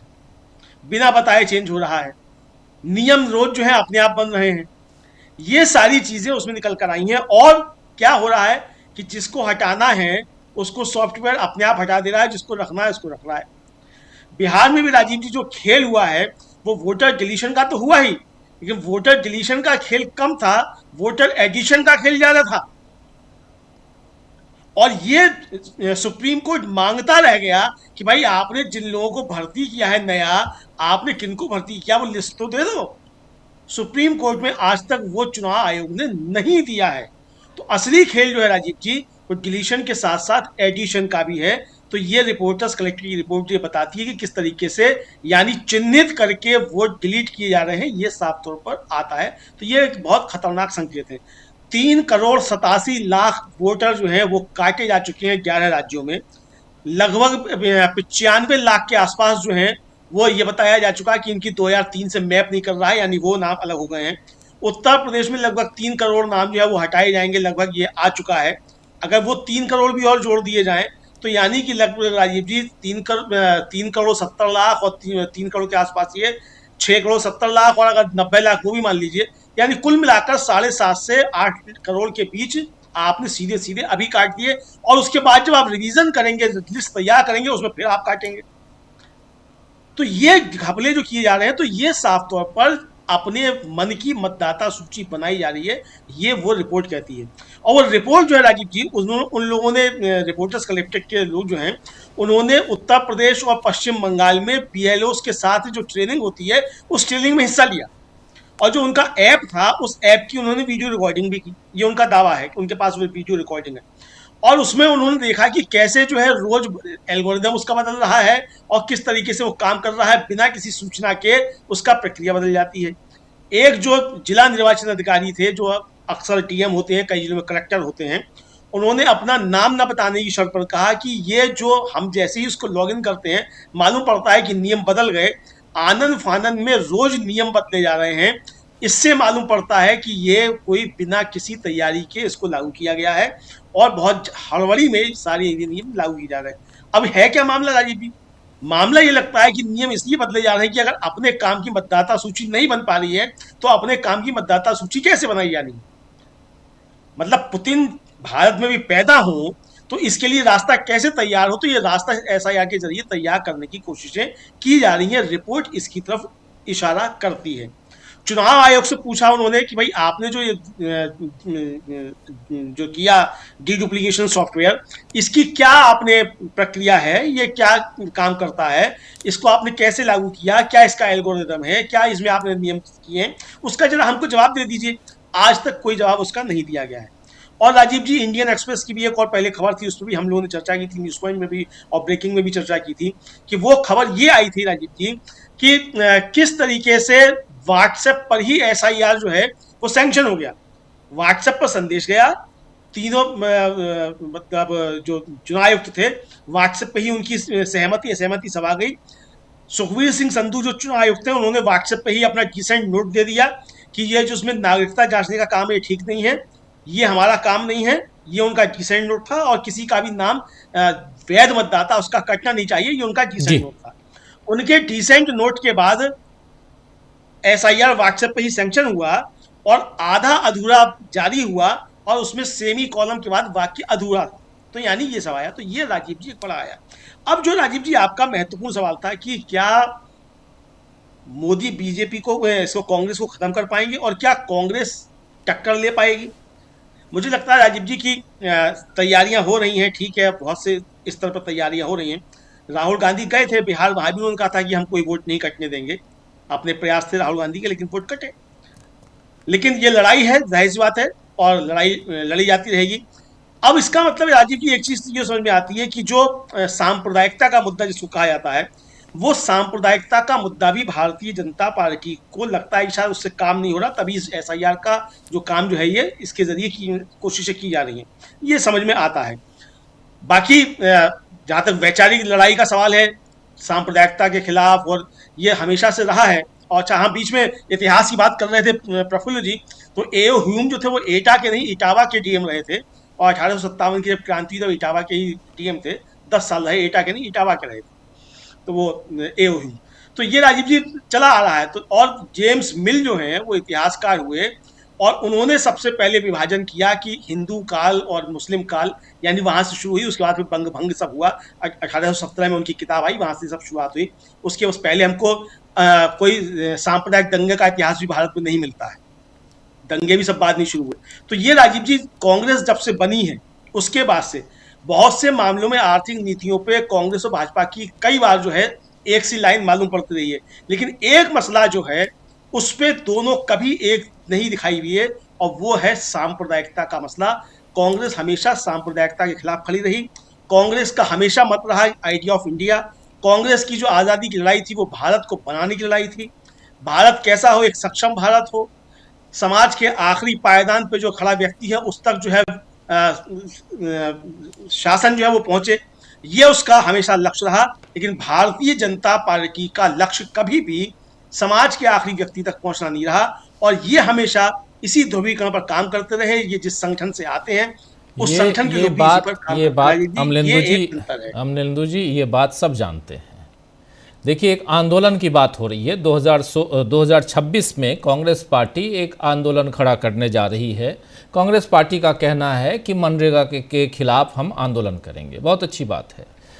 बात यह है प्रशांत जी और हम और आप, याद होगा हम लोग जब इंडिया गठबंधन, नाम इंडिया आ रहा था, उस समय हम लोग मुंबई में थे, इंडिया गठबंधन की बैठक थी, हेडलाइन मैनेजमेंट। उसी दिन घोषणा, इधर प्रेस कॉन्फ्रेंस करने जा रहे थे राहुल गांधी और उधर घोषणा हो गई कि 1 नेशन 1 इलेक्शन, एनडीए की 1 नेशन 1 इलेक्शन, हेडलाइन मैनेजमेंट। प्रधानमंत्री नरेंद्र मोदी एक तरफ चर्च में जाकर वहां प्रार्थना सभा में हिस्सा लेते हैं क्रिसमस पे, और बाकी गुंडे जो हैं वो दूसरे चर्चों में जाके तोड़फोड़ करते हैं या हनुमान चालीसा पढ़ते हैं। रायपुर के मॉल में जाके, मैग्नेटो मॉल में तोड़फोड़ करते हैं, और कई जगह से ऐसी तस्वीरें खूब भरी पटी हुई हैं। और खासकर भाजपा शासित डबल इंजन सरकार वाले राज्यों में, उसमें ओडिशा है, उसमें छत्तीसगढ़ है, उसमें मध्य प्रदेश जबलपुर है, उसमें उत्तराखंड है, हर तमाम उन राज्यों में जहां जहां इनकी सरकार है, भाजपा की सरकार है, वहां पे ये सब कुछ देख रहे हैं हम। मेरा यहां सवाल यह है, प्रेम कुमार जी आपके पास आता हूं, मेरा सवाल है कि एक मूल उसमें जड़ में जाना होगा। जड़ जो है वो पहली बात मंशा है संविधान बदलने की, मंशा संविधान बदलने की मंशा, इनकी मंशा जो है वो, जिसको ऑलरेडी आरएसएस प्रमुख ने कह दिया कोलकाता में जाके कि भारत संवैधानिक रूप से हिंदू राष्ट्र भले संविधान के जरिए न बदला गया हो लेकिन वो हिंदू राष्ट्र ही है। यह अभी का बयान है, सप्ताह भर पहले का, 10 दिन पहले का बयान कोलकाता में। आपकी मंशा यह है, यानी संविधान किसी भी तरह बदलो जो नहीं कर पाए, और अब उसको बदलने इसलिए नहीं कर पाए क्योंकि वहां पर अपने मन मुताबिक जितनी वोट चोरी करनी थी वो नहीं कर पाए। अब हम वोट चोरी, क्योंकि उसके बाद आप चुनाव दर चुनाव जीतते जा रहे हैं। अब आपके सामने आप जान रहे हैं, चाहे वो कृषि कानून हो, चाहे वो मनरेगा हो, चाहे और 10 तरह के कानून हो, चाहे आप इलेक्शन कमिश्नर की नियुक्ति कैसे हो, उसके लिए कैसे परिवर्तन करना, ये सब कुछ आप अपने तंत्र के हिसाब से आप दोनों सदनों में पास करवा दे रहे हैं, और राष्ट्रपति जी उस पर मुहर लगा दे रही हैं। ये हम लोग सब देख रहे हैं। कल को और कोई, अभी इसी जनवरी एंड में 31 जनवरी से फिर बजट सत्र शुरू हो जाएगा। अब बजट सत्र में आप 2-4 और लेके चले आएंगे, ऐसे विधेयक पास करवाएंगे। आप उन विधेयकों में उलझे रहिए। बीजेपी चाहती है कांग्रेस पार्टी और विपक्ष के नेताओं को कि वो इन विधेयकों में उलझा दे और उसके बाद चुनाव दर चुनाव वो चुनाव जीतते जाए। कल को विधेयक की जरूरत भी नहीं पड़ेगी। अब तो बीजेपी के सबसे महंगे जो पत्रकार साहब है 15 करोड़ रुपए वाले, वो कहते हैं कि तानाशाही वाले देश जो चाइना है वहां पर किसी भी विधेयक को पास कराने की नौबत ही नहीं आती है, क्योंकि एक राष्ट्र एक वहां राष्ट्र प्रमुख है और वहां विपक्ष का इतना जोर नहीं लगता और वहां प्रगति होती है। चाइना इसलिए प्रगति किया है।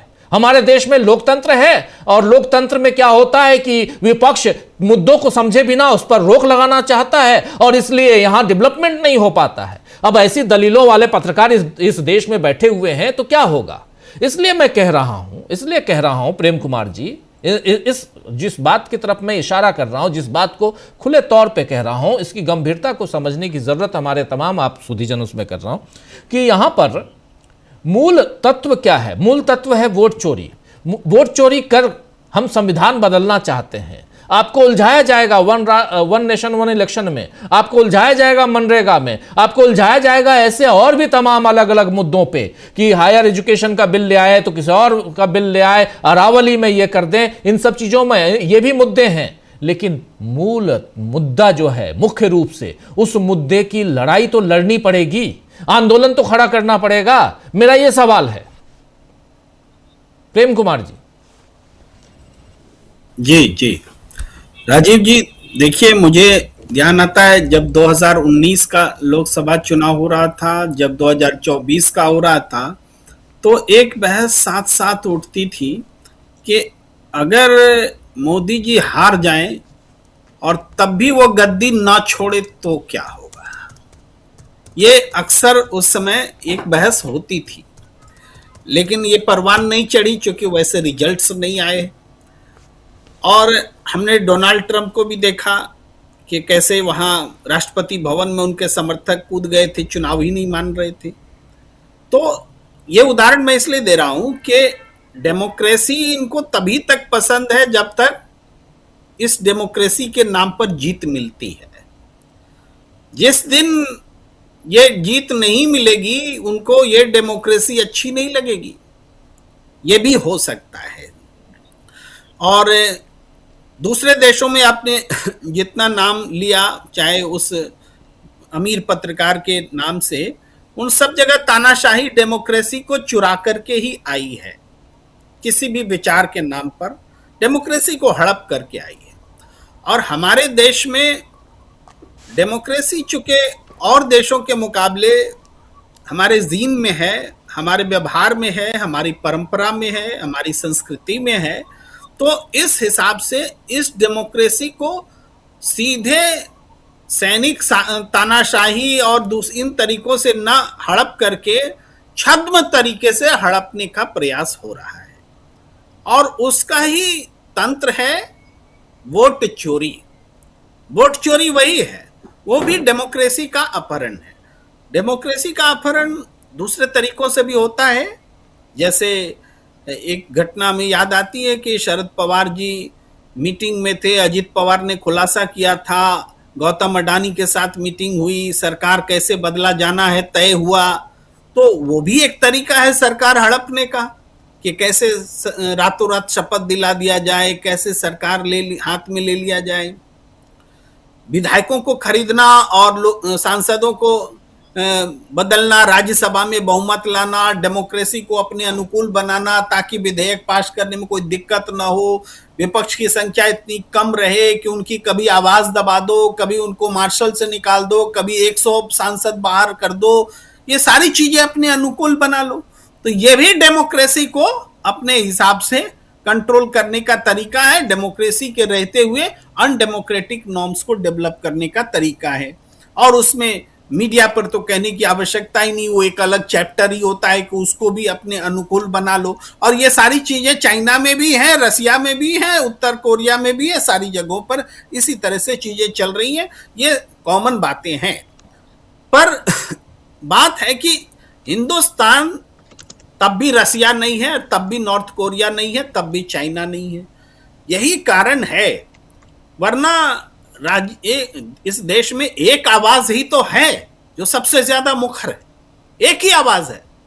और वो राहुल गांधी की आवाज से बोलने में मुझे कोई संकोच नहीं है। कोई मुझे पक्षकार कह दे या जो भी कह दे, लेकिन आवाज तो एक ही है।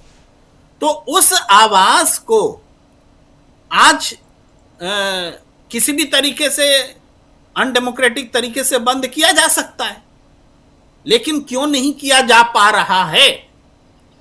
इसका कारण है जनता। क्योंकि आज भी अपोजिशन में रहने के बावजूद जनता का सम्मान अपोजिशन को रहता है।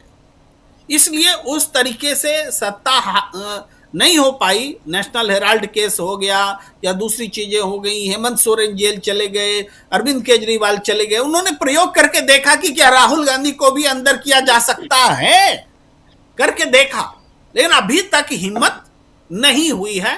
तो इसका कारण है कि राहुल गांधी सुस्त बैठे हुए नहीं है, सरकार चलाने में मगन नहीं थे जैसे अरविंद केजरीवाल थे, जैसे हेमंत सोरेन थे। राहुल गांधी एक्टिव रहे, पूरे देश में उन्होंने घूमा, उनकी पार्टी को तोड़ने की कोशिश की, उनके साथी तो सब छीन लिए गए, खरीद फरोख्त हो गई, लेकिन फिर भी राहुल गांधी ने नए साथी बनाए, नए नए इलाकों में अपना समर्थन जुटाया। भाई हिंदुस्तान में जो अपोजिशन है, जितना भी ढीला ढाला अपोजिशन हो, लेकिन भाग कोई नहीं रहा है, सब इंडिया गठबंधन में चिपका हुआ है, सब कहते हैं हम इंडिया गठबंधन के साथ हैं। क्यों? इसलिए कि उस अनडेमोक्रेटिक फोर्सेस के खिलाफ लड़ाई लड़ने के लिए राहुल गांधी ने एक चुंबकत्व पैदा किया है, और उस चुंबकत्व के कारण ये लड़ाई है। जिस दिन ये लड़ाई है वाली बात खत्म हो जाएगी कि अब लड़ाई बाकी नहीं है, उस दिन सब कुछ बदल जाएगा, सब कुछ बदल जाएगा।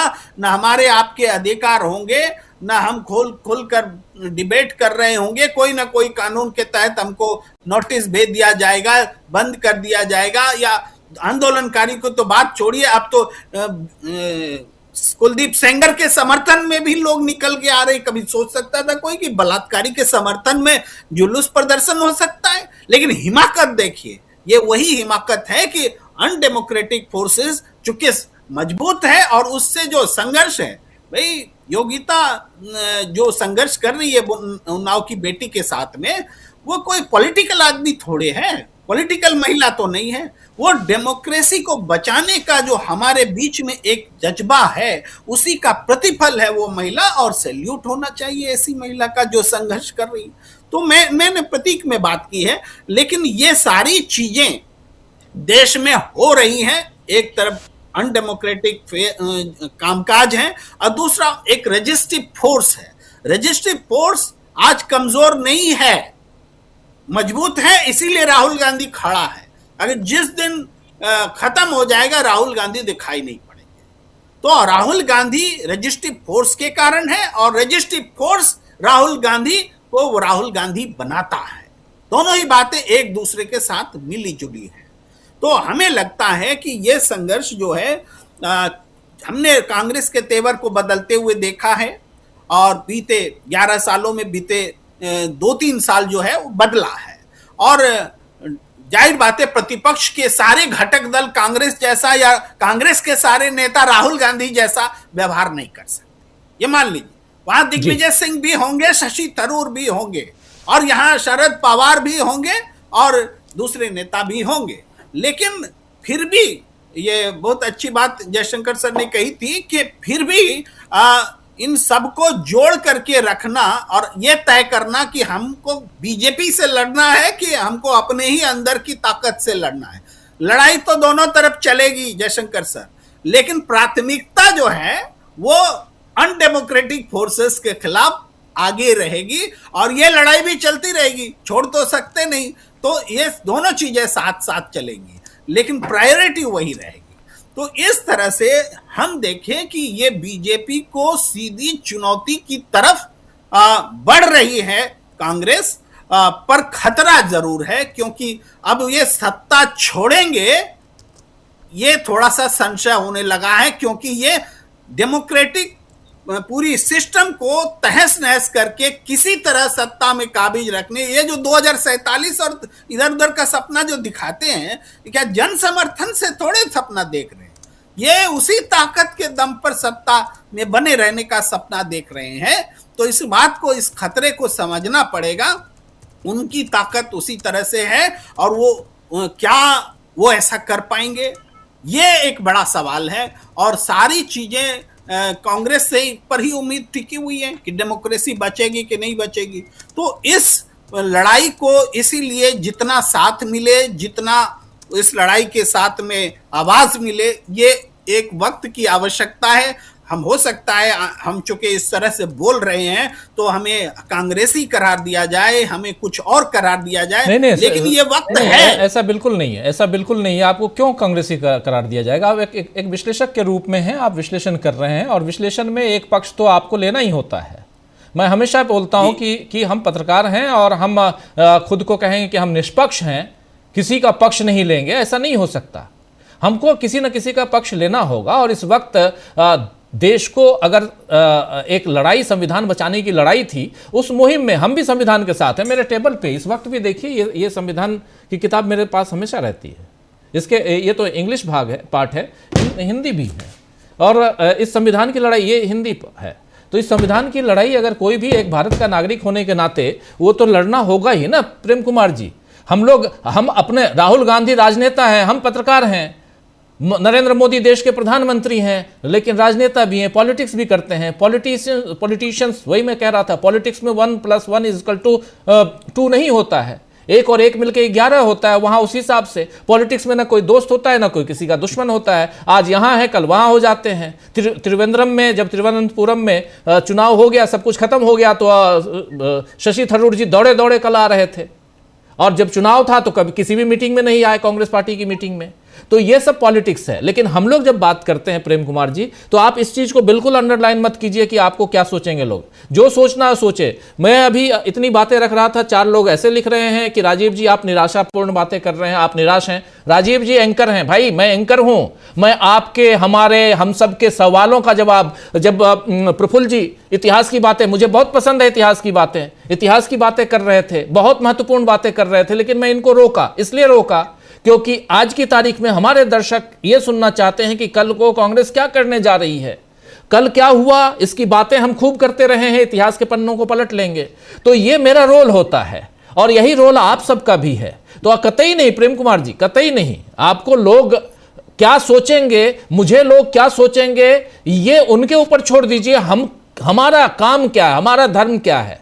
पत्रकारिता हमारा काम, पत्रकारिता हमारा धर्म है और वही हम कर रहे हैं। कर्तव्य हमारा है, कर्तव्य कर रहे हैं और उसमें जो सच्चाई है वो सामने लाने की कोशिश कर रहे हैं। फैक्ट यही है कि वोट चोरी एक बहुत बड़ा मुद्दा है। फैक्ट यही है कि संविधान को बदलना इनका मूल तत्व है। संविधान बदलने की चाहत है, इस चीज को आप नकार नहीं सकते हैं। और संविधान बदलने की चाहत नहीं होती तो मनरेगा को खत्म नहीं किया जाता, ऐसे 100 से ज्यादा कानूनों को खत्म नहीं किया जाता आज तक।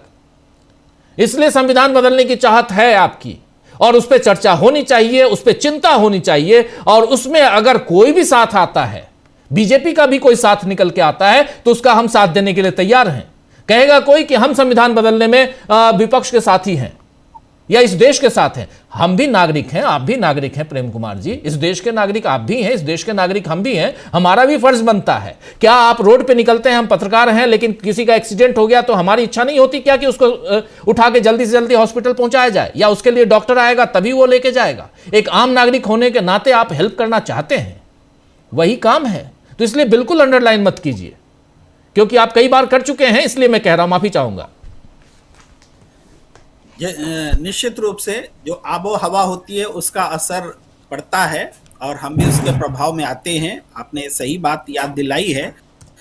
और ने कहा कि बीजेपी के लोग भी आएंगे इस लड़ाई में तो हम उसका वेलकम करेंगे, डेमोक्रेसी बचाने की लड़ाई में आएंगे। तो देखिए, अंग्रेज भी आए थे हमारी आज़ादी की लड़ाई लड़ने, तो हमने उसका वेलकम किया था।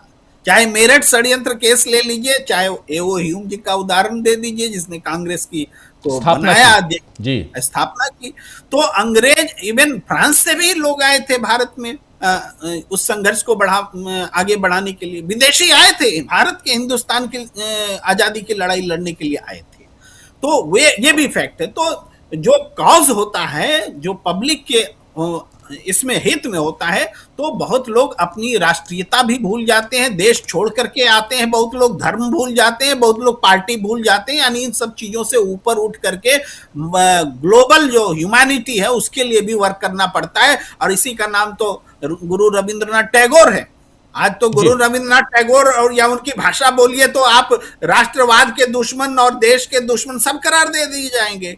लेकिन उस समय भी टैगोर ने तब ग्लोबल भाषा बोली थी। उस बात को वो हमारी धरती से बोला जा सकता है। तो ये जो बहस है ये वास्तव में एक जरूरी बहस है। कई बार एक चर्चा में ही आज मैं बैठा था, हालांकि समय बहुत हो रहा है, फिर भी मैं संक्षेप में बोलने का प्रयास करता हूं कि एक चर्चा में ही बैठा था, हुआ कि देश बड़ा या धर्म बड़ा, ये बहुत बड़ा सवाल उठा दिया जाता है और उसके अपने मायने होते हैं, मकसद होते हैं। लेकिन यहां एक लाइन बोलना चाहता हूं कि धर्म का विस्तार बड़ा है। देश तो हिंदुस्तान हो सकता है, हिंदू धर्म हिंदुस्तान से बाहर भी हो सकता है, इस्लाम एक देश से अधिक देशों में भी हो सकता है, ईसाई क्रिश्चियन धर्म भी हो सकता है। तो धर्म का विस्तार देश से जरूर बड़ा है, लेकिन देश जिसमें हमें हमारा वतन, वो निश्चित रूप से धर्म को हम निजी बना करके उसको प्रायोरिटी पर रखते हैं। तो वही डेमोक्रेसी भी इसी में से एक तीसरा विषय है कि डेमोक्रेसी सबसे बड़ा है। नहीं, अगर डेमोक्रेसी नहीं रही तो ना धर्म बचेगा ना देश बचेगा। हम आप बोल नहीं पाएंगे खुले तौर पे, और देश बचने का मतलब यही है। डेमोक्रेसी है तब तो बोल पा रहे हैं। हमारे संविधान ने हमको बोलने का आर्टिकल 15 से लेकर के आर्टिकल 30 तक उसमें तमाम अधिकारों का जिक्र है, तमाम तरह के अधिकार दिए गए हैं। इसलिए डेमोक्रेसी जरूरी है, इसलिए संविधान को बचाने की बात मैं बार बार करता हूं। प्रशांत टंडन जी करता हूं अपनी जी प्लीज जी कि डेमोक्रेसी जो है एक धार्मिक व्यक्ति के लिए भी, एक राष्ट्र भक्त के लिए भी, मैं राष्ट्रवादी नहीं बोल रहा हूं, राष्ट्र भक्त के लिए भी प्रायोरिटी की चीज है। क्योंकि डेमोक्रेसी के बिना हमारी राष्ट्र भक्ति भी जिंदा नहीं रहेगी, वो अडानी भक्ति में भी बदल सकती है। जी बिल्कुल बिल्कुल सही आप कर रहे हैं। प्रशांत जी, अंदर खाने की बात आप कर रहे थे, हालांकि हम लोगों ने बहुत, और समय बिल्कुल बाहर जा चुका है, लेकिन फिर भी कम शब्दों में जल्दी हम लोग समेटने की कोशिश करेंगे, लेकिन आप लोगों की बातें सेकंड राउंड में सुनना जरूरी है। प्रशांत जी, अंदर खाने की बातें राजीव जी बहुत विस्तार से कई दिनों तक चलेगी। जी जी, ये तो अभी सीजन 1 शुरू हो रहा है, इसके 4-5 सीजन आएंगे। कहानी बड़ी दिलचस्प होती जा रही है। लेकिन क्योंकि बात कांग्रेस की हो रही थी, तो दो बातें, एक बात जरूर कहना चाहूंगा कि देखिए, कांग्रेस के सामने या विपक्ष के सामने एक बड़ा मौका 2026 में आने वाला है। विधानसभा चुनाव है, अरावली है, मनरेगा है, बड़े सेल्फ गोल बीजेपी ने किए हैं, और वो बड़ा मौका कांग्रेस के पास है। अब इसको कांग्रेस कैसे करती है वो कांग्रेस के ऊपर है। रास्ता उनका ठीक है, राहुल गांधी 2 यात्राओं पर निकल चुके हैं, मुखर हैं,